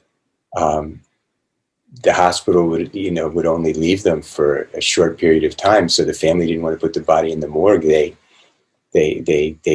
put the body on a stretcher. The monks came, put the body on a stretcher, down several flights of stairs into the back of a Jeep, boom, boom, boom, boom, boom, for more than an hour till they got home. Didn't lose his meditation. If somebody is really solid, it doesn't matter. But if it's somebody who has managed to catch it, you don't want to be the cause for disturbing them at that point. So you leave them alone. No loud noises, strong smells.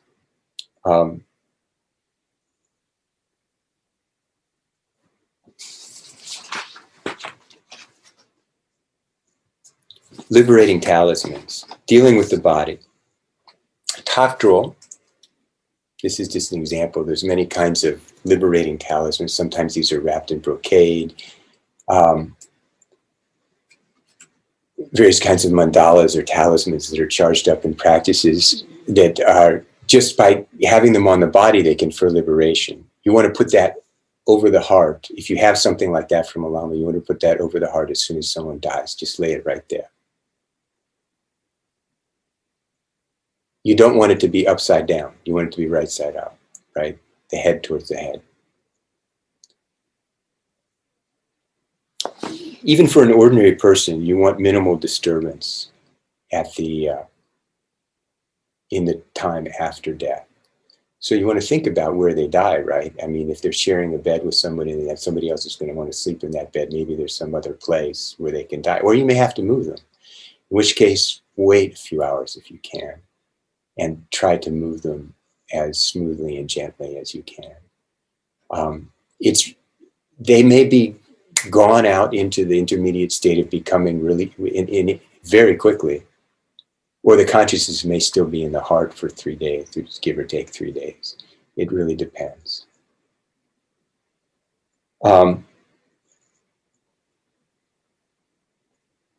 Over the course of a few days, if you keep the body at home, there may be some fluids that come out of the body. And if the weather's hot, there may be some smells. It might not be that bad, though, and it's often not very much. Rigor mortis starts at about half an hour and goes for about 8 to 10 hours. And it starts with the eyes, and then the whole body gets stiff. And then after about 8 hours or so, the body gets flexible again. So once someone dies, it's typically you want to position them, either straighten them out if they weren't. Some traditions say to put them on their side in the position of sleeping lion. If it's a practitioner who's trying to do their practice, that might be helpful. Particularly for a man to be on the right side and a woman to be on the left side. The Roma and Kamma channels are reversed. But you could also just leave them on their back, which is very typical. After a few hours, so you straighten them out and close the eyes. Unless, this person I told you about is someone I knew who was in the hospital and died after surgery for stomach cancer. The doctors came to close his eyes and he opened them. And the doctor said, "Is he a Buddhist practitioner?" This is Nepal. "Is he a Buddhist practitioner?" And they took all the tubes out and they left him. But only for an hour. They needed the bed. But most people, you're just going to close the eyes. And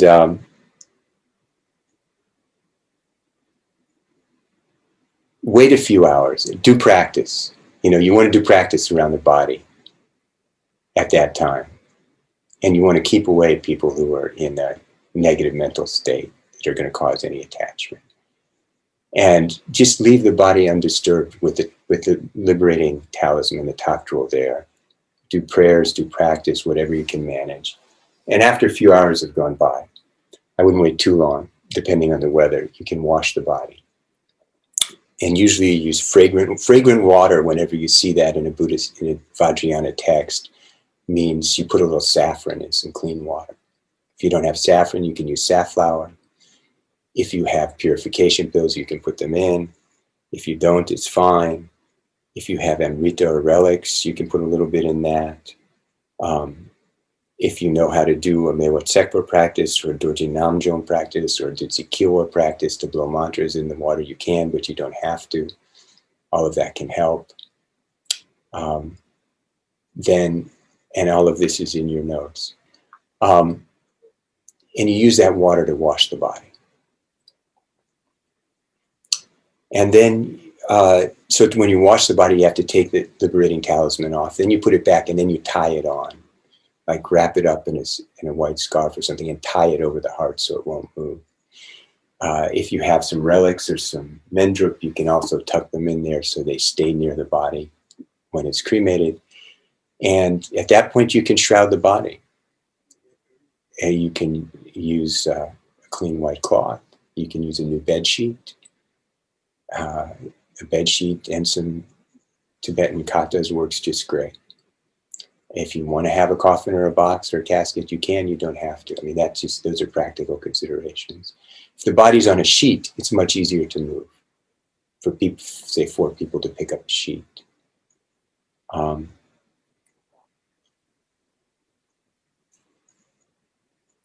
There is something that happens when the consciousness leaves the body and the mind separates from the body. It releases a kind of heavy energy. It's a kind of what we call tip or obscuration. And it's a part of the dying process. And it can be very obscuring. Some people are, there are many things that cause tip. But which is a whole nother subject in Vajrayana Buddhism. But some people are much more susceptible to this and some aren't. Some people may feel tired or sleepy or even ill as a result of exposure to this tip. And other people may not notice very much. There's kind of a heavy feeling, you know, when someone dies, if you've been there, sometimes it feels a little bit peaceful, but that can be that heavy peaceful feeling can also be part of the tip.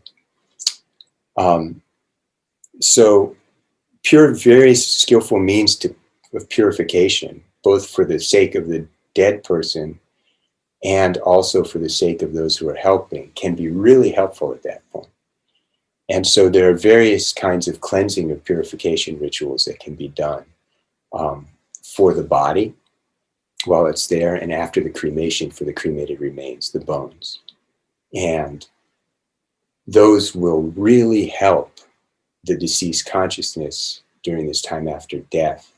And they can also be really healing to people left behind. It just clears the energy. And so there are song practices called no song and tip song, where you would burn a little bit of juniper or other incense around the body or in the house and do those practices. Some of you may be familiar with those kinds of practices. There's also something called ablution is a word we use in English for a ritual bath. Tibetan is truchok, ritual cleansing. And there are various ways to do truchok, ablution. Again, you'd use a vase of fragrant water. You'd use one of these practices I've listed to charge it up. If you had a purification bill from your teacher, you might use it. So if there's somebody in the community that knows how to do that, or you train yourself to do it, it's really not very hard to do. Anybody who's a little bit familiar with Vajrayana practice can do this. It's not something I can teach you right now, but it could be something we do in the future. To do the ablution for the remains, for the bones, and to just do the song and ablution and clear the energy, it will really help the transition for the deceased, and it's very healing for the people left behind. And there's also something called ruchok. I've given you this 2 pages of the bone cleansing ritual from Dudjom Rinpoche. It's one of your handouts. And because we're running short on time, I'm just going to give you, run through it really quickly and then explain it to you. From the treasury of the vastness of the space of the actual nature, complete liberation through any connection or ritual for protecting the deceased and protecting the bones. Namo Guru Saraha Pariyamastu Guru Saraha. For the ritual for protecting the deceased and purifying the bones of those with manifest realization and assurance of the viewer naturally self-accomplished relics of the 3 Buddha bodies without any consecration, their excellent supports for faith. Otherwise, those who act out of mental affliction, deluded sentient beings who accomplish the causes of suffering, the bones of the deceased are not suitable as supports for offering. In order to purify the obscurations, use mantras to purify the lower realms, and most importantly, cleanse them with fragrant water imbued with the power of mantras. Above the bones, visualize a white eye like the conch-colored full moon. Imagine that light rays emanate, purifying all of the deceased to obscurations and latent propensities, as if wiping the dust from a crystal ball. Recite the 100-syllable mantra Vajrasattva. Om Bedasata Samayamana Balaya Bedasabati Patiti Mego Sutokayame, Busubukayame, Wanaraki, the voice of the Universe, Sawakama Sumiti, Kunaha, Baron, Sawataka, Benjamin, Benji Balma, Same Satua, and also recite the Dharani mantra of Akshobhya. Namaradajan, Namabakawati, actually, Tatakata, Artisani, Sampudayam, Kokani, Retsani, Chotani, Pratia, Sarakama, Paramparanime, Sarvasata, Ninsa Swaha. Recite as much as you can and then blow into water and use that water to wash the bones. So you have this. Those of you who don't have one, you can do this one I've given you now. You have the transmission. It's basically to do a bone cleansing ritual. There's many versions of this. You visualize a white ah, like in a white lotus flower with a white ah on it. And that white ah syllable emanates light as you recite the mantra. And that light nectar descends down over the bones and cleanses the bones. If you can't do these long mantras, you can do Om Vajrasattva Hum. In some practices, it's Om Mani Padme Hum. And as much of that as you can do for the bones. Now, you're not probably going to get bones. It's illegal even in a lot of places in the States for them to give you the bones. They'll give you what are called cremains. You'll get a cardboard box, or if you give them an urn, it'll be an urn. Sometimes they give you a plastic bag of pulverized bone with more or less ashes mixed into it, depending on the quality of the cremation that was done.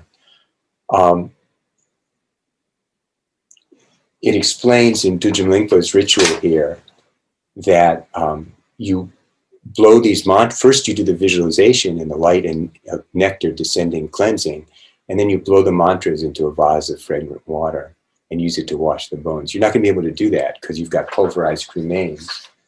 So the easiest, if you don't know how to do a formal ablution cleansing ritual, you can just sprinkle a little water over the box or the urn as you recite these mantras. If you know how to use a mirror and hold the image of the cremains in the mirror and pour from the vase as you recite the ablution ritual, you can do a more elaborate ritual. Or you can just do the mantras and sprinkle. And you can do these mantras, and you can also add in Mewat Sekpa or Dorje Namjom or Dudji Kilwa, as you know, according to the practices you're familiar with. And for those of you who are lost, like, oh my goodness, what is he talking about? I haven't been doing this stuff. This stuff is really not that hard to learn. I mean, an ablution ritual is actually, you know, if we did a short Zoom session at some point in the future, anybody who's done a little bit of creation stage practice could handle it, no problem. You just need a mirror, you need a bowl, you need a vase, you need to prepare the vase. You just sort of chant it and do your visualization. It's not too hard once you know it. But if you don't know that, do the mantras, sprinkle, visualize. It's good. And the more mantras you do, the more purification you do, particularly as early in the 49 days as possible. There's great benefit. Sogyal Rinpoche insisted I learn some of the more elaborate guiding the deceased rituals and things. And I remember Lama Chime told me, if you're in America and you can't do that, you know, even if you don't have time to do the tormas and you do all this stuff, just do the ablution. It's a tremendous benefit. And so I really encourage, this is something people can learn how to do, is the bone ritual and the ablution. And if you know, guiding the deceased rituals, it requires a lot more training. And even if somebody's trained to do it, if they don't have anybody to help them, you got to make tormas, you got to do, you know, there's a whole thing to do. It takes a lot of time and energy. I tend to actually do the red if I'm trying to help somebody in the West and I'm all alone, and I may not be even at home where I have a little bit mini gompa set up. I do the red feast from Troma. I do the pure vision red feast. It's good for the POA. It's good for guiding the deceased. So those of you who are Troma practitioners, and I know some of you are, that's a really good thing to train in. So we only have a half hour left. I apologize for my lack of time management and my excessive aspirations for this teaching. After death, the timing is uncertain. We've spoken about that, the 3 days, how they're going to go. If you don't have confidence in your practice during this life, it's not going to magically happen after death. So it's the practice you have confidence in during this life that you're going to be counting on. It's a guru, could be, you know, if it's Dzogchen or Mahamudra, great. But if you have any doubt about that, it may be your Guru Yoga or your Yidam practice. And so after the luminosity of death, the the intermediate state of the actual nature, the arising of the appearances, for someone who's really trained, it's an opportunity for awakening. For most people, it's an overwhelming, terrifying experience. And you're just going to faint and it's going to go by very quickly. 1,000 dragons roaring, 1,000 suns shining off of snow mountains. The smells and the feelings are like that too, the perceptions, everything. So, if you find yourself in a dream, in the intermediate state of becoming, if your bond with your teacher is strong, if your samaya is pure, and if you really have the habit of Guru Yoga in this lifetime, you will meet your teacher and you'll be liberated. The Guru Yoga really holds all the practices. It's the go-to practice. In terms of doing spiritual practices for others, I think we've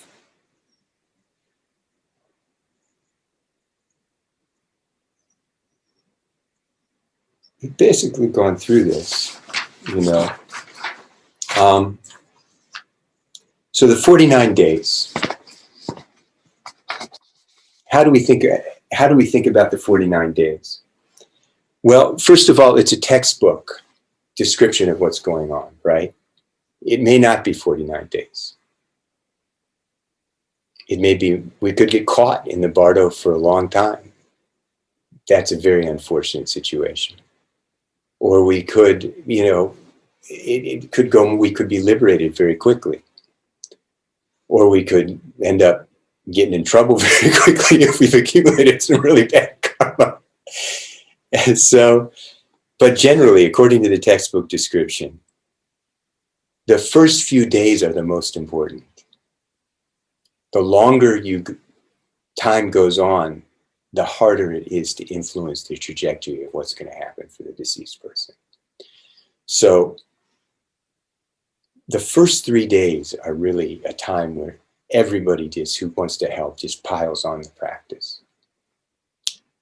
In addition, there are what are called 7 weekly cycles or 7 nodes, dunsik. And again, according to the textbook, there are 7 weekly cycles where you go through this week, and at the end of the week, the mental body in the intermediate state goes through the death and rebirth process again.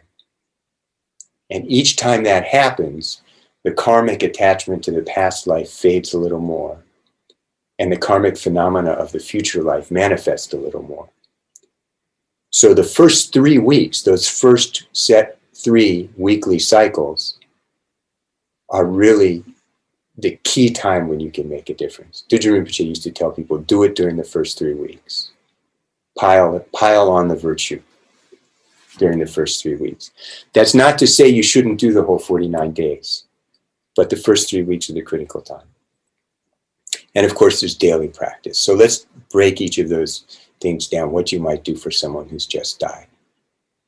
A very typical thing that a traditional monastery would do over in Asia is called Jaksum Neten.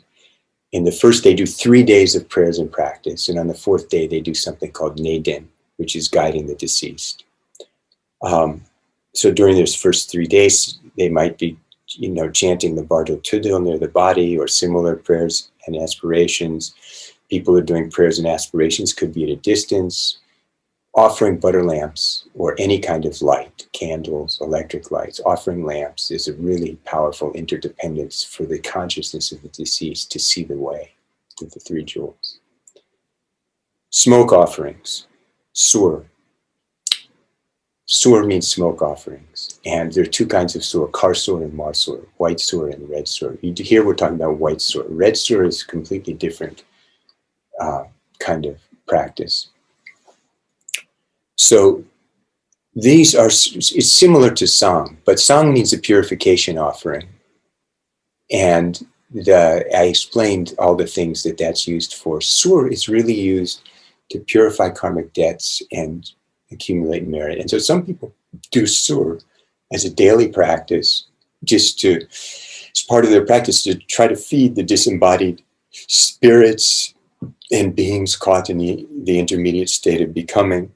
But sur in particular dedicated to someone who's just died during the 49 days, is a really, really helpful practice. And remember, during those 49 days, that person is going to be coming around.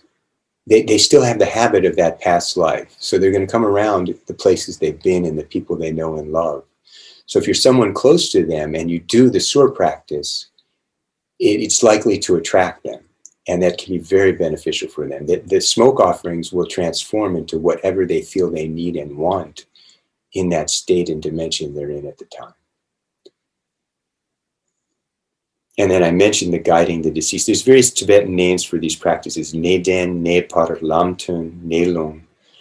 These are elaborate rituals where you create if the body's there, the first one, sometimes they'll leave the body there, but usually it's at the 7 weekly nodes, and you do a diagram, a talisman, and the Lama summons the consciousness of the deceased into the talisman, and then does purification rituals and gives empowerment, and then does the poa from that, and then burns the talisman like the remains and makes a satsa, earth mold from it. And it's a more elaborate, some of them are very long and elaborate. Even the short ones are pretty long and elaborate. Usually you want someone in a monastic situation to do that. There's a few places in the States, I think, where people know how to.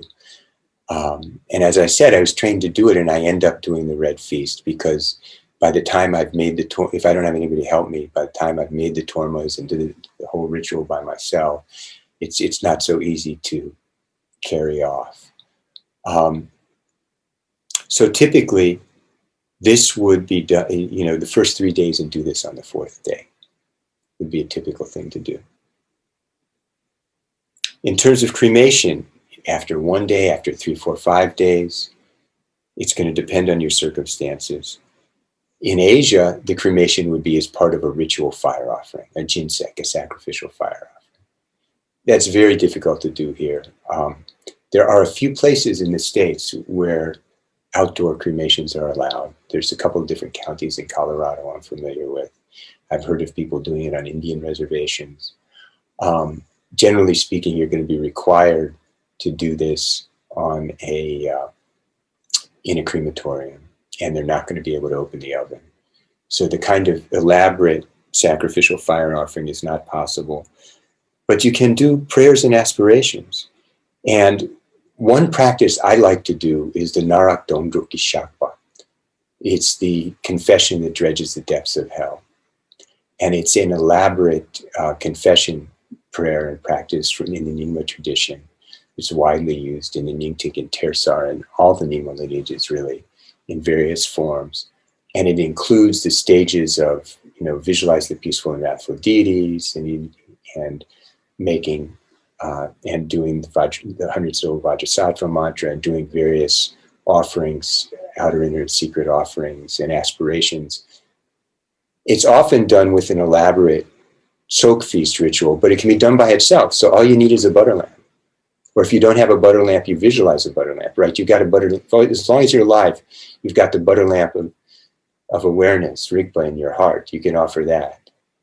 So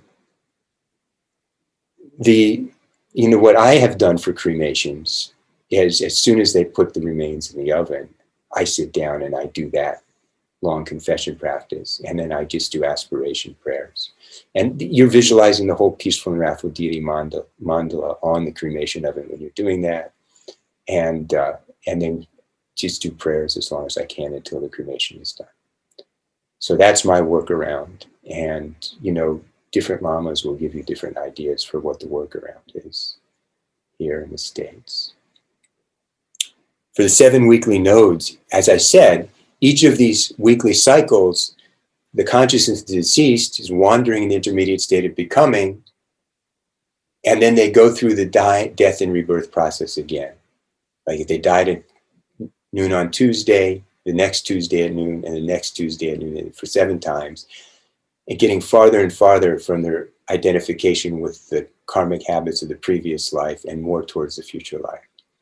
So each of those weekly nodes is a time when that guiding the deceased ritual can be repeated. You might just do it once after 4 days, but people who go all out, often once a week, will sponsor that again during the 49 days. And then the last one at 49 days, some people will try to do a really extensive soap feast ritual as a way of paying off any last karmic debts that are unfulfilled for the deceased. So I've told you the first 3 weeks is the critical time.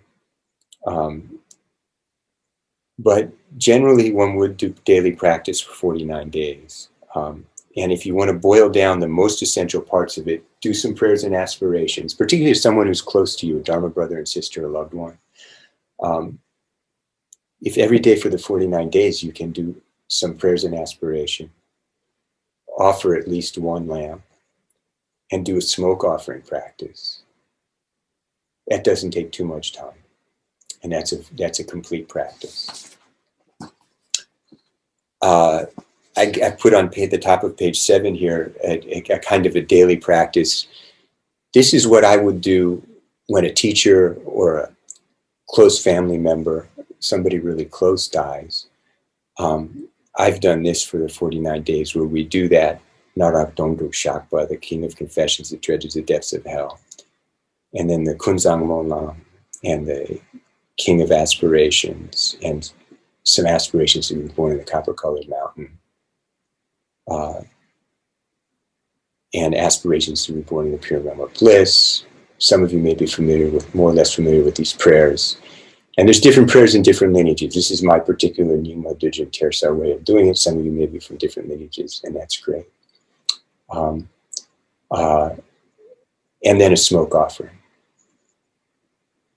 So I'll do that elaborate confession ritual. You could do a shorter one, a bunch of aspiration prayers, and a smoke offering every day for 49 days. If I don't have time to do that, it's not someone who's so close, but I still want to observe the 49 days, I'll do some, you could at least do some Mani Mantra every day. If you can't handle anything else, just do some Mani every day. Visualize Avalokiteshvara. One Avalokiteshvara with light descending down and enveloping the deceased person wherever they are, clearing away all their fears and fulfilling all their needs, filling them with joy, showing them the way to the pure realm of the Patala mountain.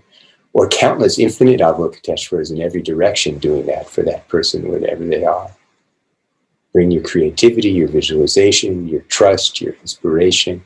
Or if it's Tara practice that you groove on, do the Tara practice. If it's Guru Rinpoche that you groove on, it's the Guru Rinpoche practice.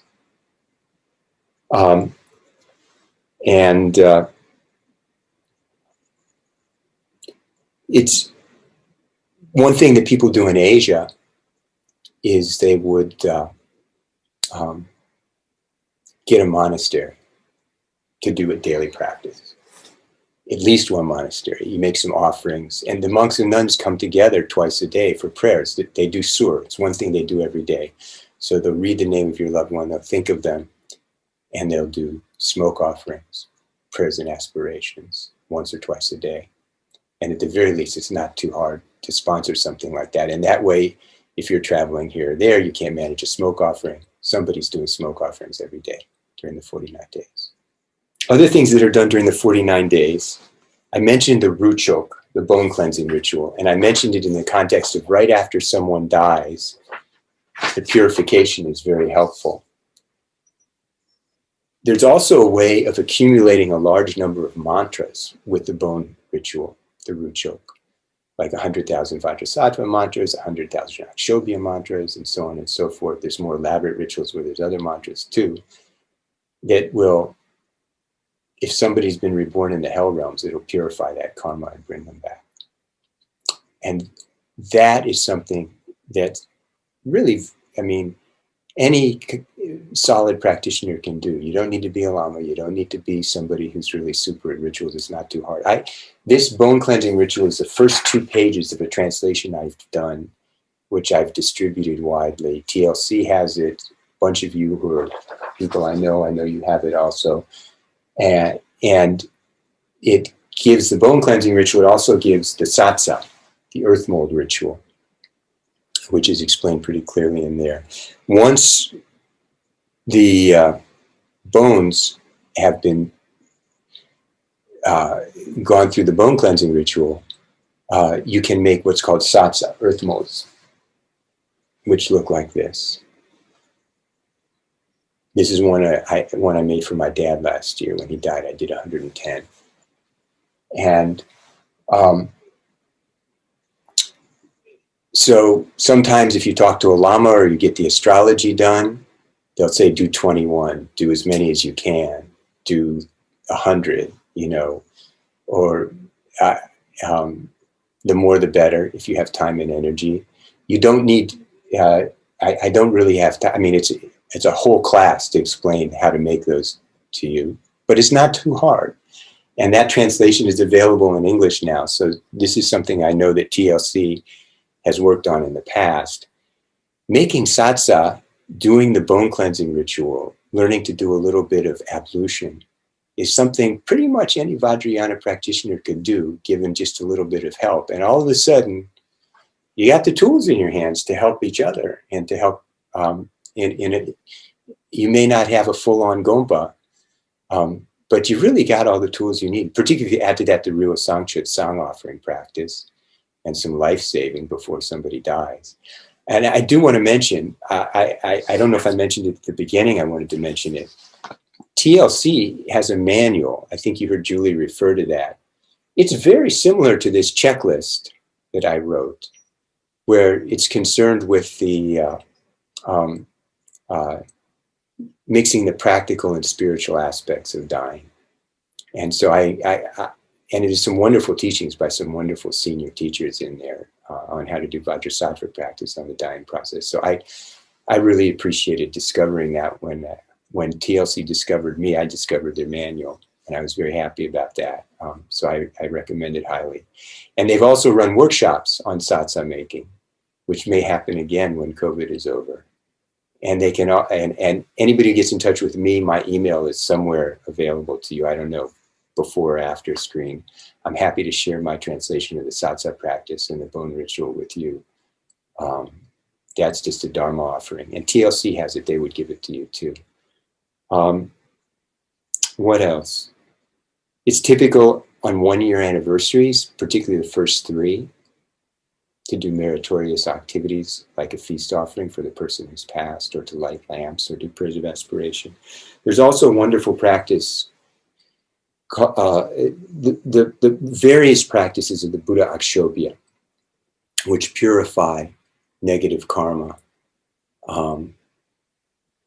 And it's said if you do 100,000 Akshobhya mantras for someone who's deceased, you'll rescue them from the lower realms. It'll purify all the lower realms karma. Now, you have to do it well. There has to be an interdependence. But whatever you do, it's a very beneficial practice. It's something you can have sponsored in a monastery, something you can do more or less of yourself. If you were close to someone, you might sponsor 100,000 and then do whatever you could yourself. And that's the second mantra I recited for you as part of the ritual cleansing practice, the Dharani mantra of Akshobhya. I know there's other versions out there from various treasures and lineages as well. That's the one from the Dudjom Chuchi, the prayer collection of Dudjom Rinpoche that we use in the Teresar. So, I actually made it through the outline here. We have time for just a few questions before I have a kind of a planned wrap up for this. So, John, maybe you can pick some choice questions for me. Okay, I will do that. What are your thoughts related to reading the Tibetan Book of the Dead to people on the days following transition? It's a great thing to do. Again, I mean, there's a blessing and interdependence to that particular text, and you don't have to read the entire, I mean, the translation in English is like this thick, right? There's a few sections of it that a Lama who's familiar with the text can show you that are particularly important, particularly the description of the Sambhogakaya manifestations and how to deal with the intermediate state of becoming. Or there's these shorter descriptions, like right out of Dudjom Rinpoche's Poa teaching, you know, you can read something like that. So that's all good. Please address sudden death and what practices may be best for such difficult circumstances. So before I go to sudden death, I want to say one more thing. And that is, I can't recall whether I mentioned this or not. I mean, when someone's in the intermediate state of becoming, their mind is unencumbered by a body. And so they become clairvoyant, not clairvoyant like an enlightened being, but there's a measure of clairvoyance, and wherever they think, they go. So they're going to be attracted to the people of their previous life during that time. If you have the practice habit, right, you've been just doing guru yoga day and night like crazy for 3 months before dying, you're going to wake up and go straight to your guru yoga. Your mind's going to be 9 times more powerful. It's going to be a fantastic experience, and boom, you're going to join the guru. But if you're not trained during that time and your mind goes wild with attachment and aversion and confusion and fear, it's a pretty miserable experience. And so for those who are left behind, particularly the people who are closest to the deceased, it's very important, especially in the days after they die, especially during the first 3 weeks. Watch what you say, watch what you do, watch what you think. If the family's fighting about money, if people are saying bad things about the person who's deceased, if you're thinking bad things and resentment, if you're sitting there doing a bunch of practice but having all kinds of bad thoughts about the person, you're summoning them with the practice. You're living your resentments. I can't believe I'm practicing for this SOB. And they're going to know. So you didn't earn merit and help them. You just disturbed them and made bad karma for yourself. So watch it. You really have to, this is a time to really get it together. And so it is one reason you plan it in advance and you talk to your loved ones, and you want to just get everything off the table for that time when someone's died and after they've died, to avoid these kinds of circumstances where family is fighting, close people are fighting, people are telling bad stories about the person who's died. Cut it. You focus on dharma during this time. So sudden death, it's karma. That's why we train every day, right? Be ready. I had a Japanese Buddhist friend. I once accompanied Choji Rinpoche on a trip. He was invited to teach in Japan for a couple of weeks by this Japanese Buddhist group. And the priest, the teacher, invited him. We were walking one day, and he turns to me, he smiles. He said, every Japanese is a samurai. He says, the samurai gets up every morning and meditates on a beautiful death. And that's an interesting thought. We are practicing so that we can handle our death. That's really why we're doing this, right? It'd be great if we can dissolve into rainbow light before we die. But the odds are that I'm here with you now and you're here with me now. And that means we haven't been doing the things we need to do to meet the criteria. So we're going to die, and we're going to be at whatever level we are. But every day we wake up and think about impermanence. Do your mundro. Take the 4 thoughts seriously. Carry your guru yoga throughout the day, and you'll be ready. Keep your samaya. Forgive your dharma brothers and sisters. Do your best to maintain pure perception of your teachers. Forgive yourself. And if you get hit by a car and wake up in the intermediate state of becoming, you did your best. Now, in terms of other people, you just jump in as fast as you can, right? Call the lamas, call the monasteries, hopefully, in Asia, the monasteries are kind of ready to jump for this stuff because it's what they do, and they make their living, they survive by being there for the lay people.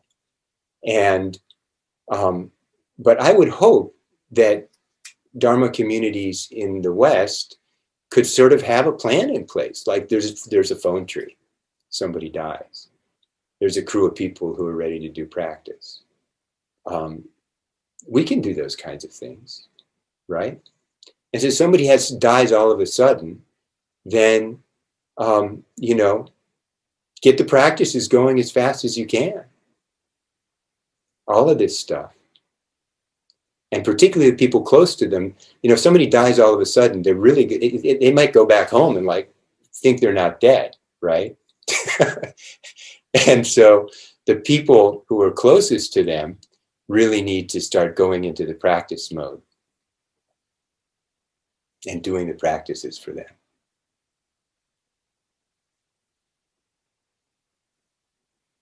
Any more questions? I think I see 6:28 and I've been warned not to run over. So I want to do one more thing for people. A lot of you are old practitioners and you've had this stuff, but I know there's new people as well.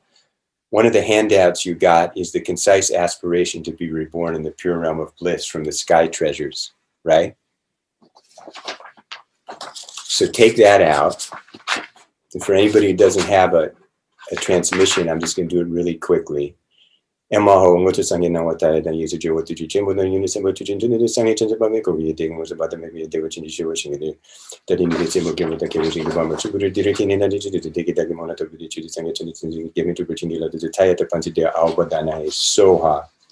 When the incarnation unchanging Vajra Mikyu Dorje at the age of 13 during the Sirchan year on the 7th day of the Spirit's 4th month called Saga beheld the face of the principal and retinue of the Buddha limitless appearance. His parents actually spoke this to him. So this is a really blessed, short, wonderful prayer. Mikyu Dorje, who lived in the 17th century, and I could talk for hours about how extraordinary his teachings were. He saw the Buddha Amitabha surrounded by the 8 bodhisattvas.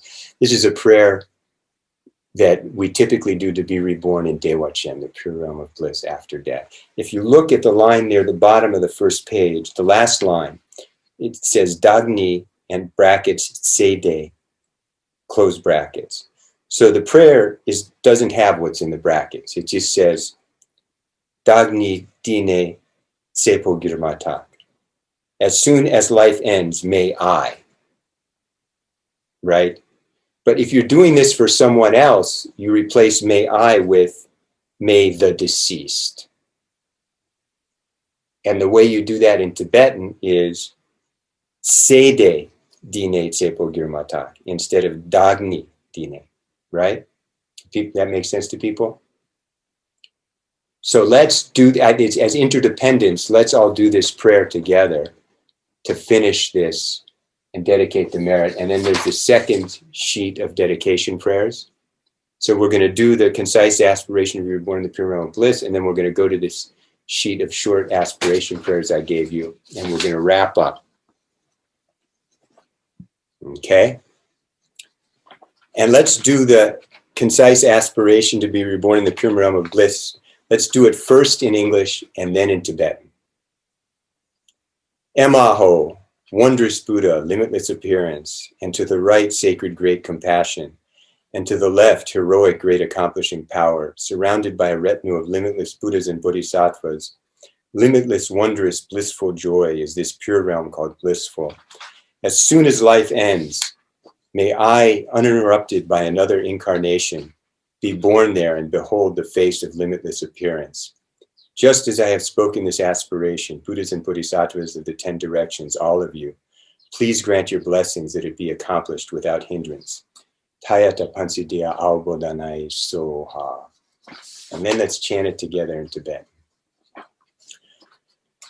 Emo Oza Sangye Nawa Daye Dan Yesu Jo Tuje Chenpo Dan Yundu Semba Tujen To Nam La Sangye Chansen Pa Me Kuri Kur Degi Ngozar Patu Mebai Dewa Chenje Chawe Shinkam Di Dani Dine Tsepo Girmata Kewa Jengi Bama Chuparu Deru Kine Nangde Jeton Sho Dege dagi molam tapati.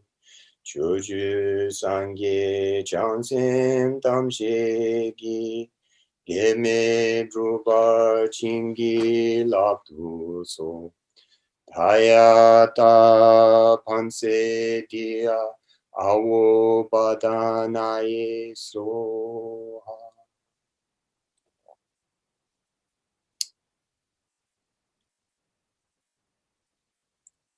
And then let's do those dedication prayers in English.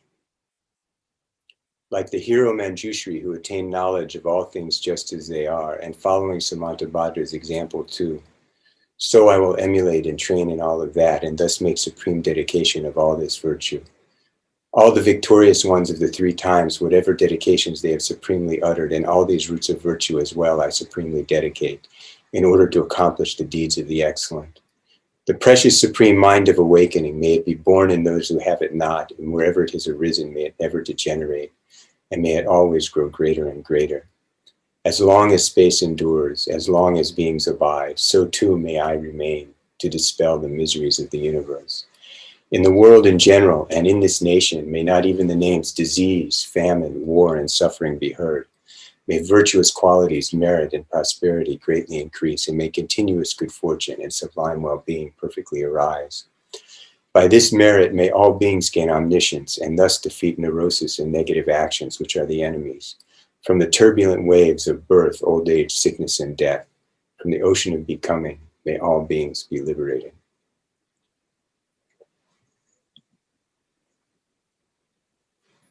So by this merit, may all of you be able to handle your death and to help other people handle their death. Thank you.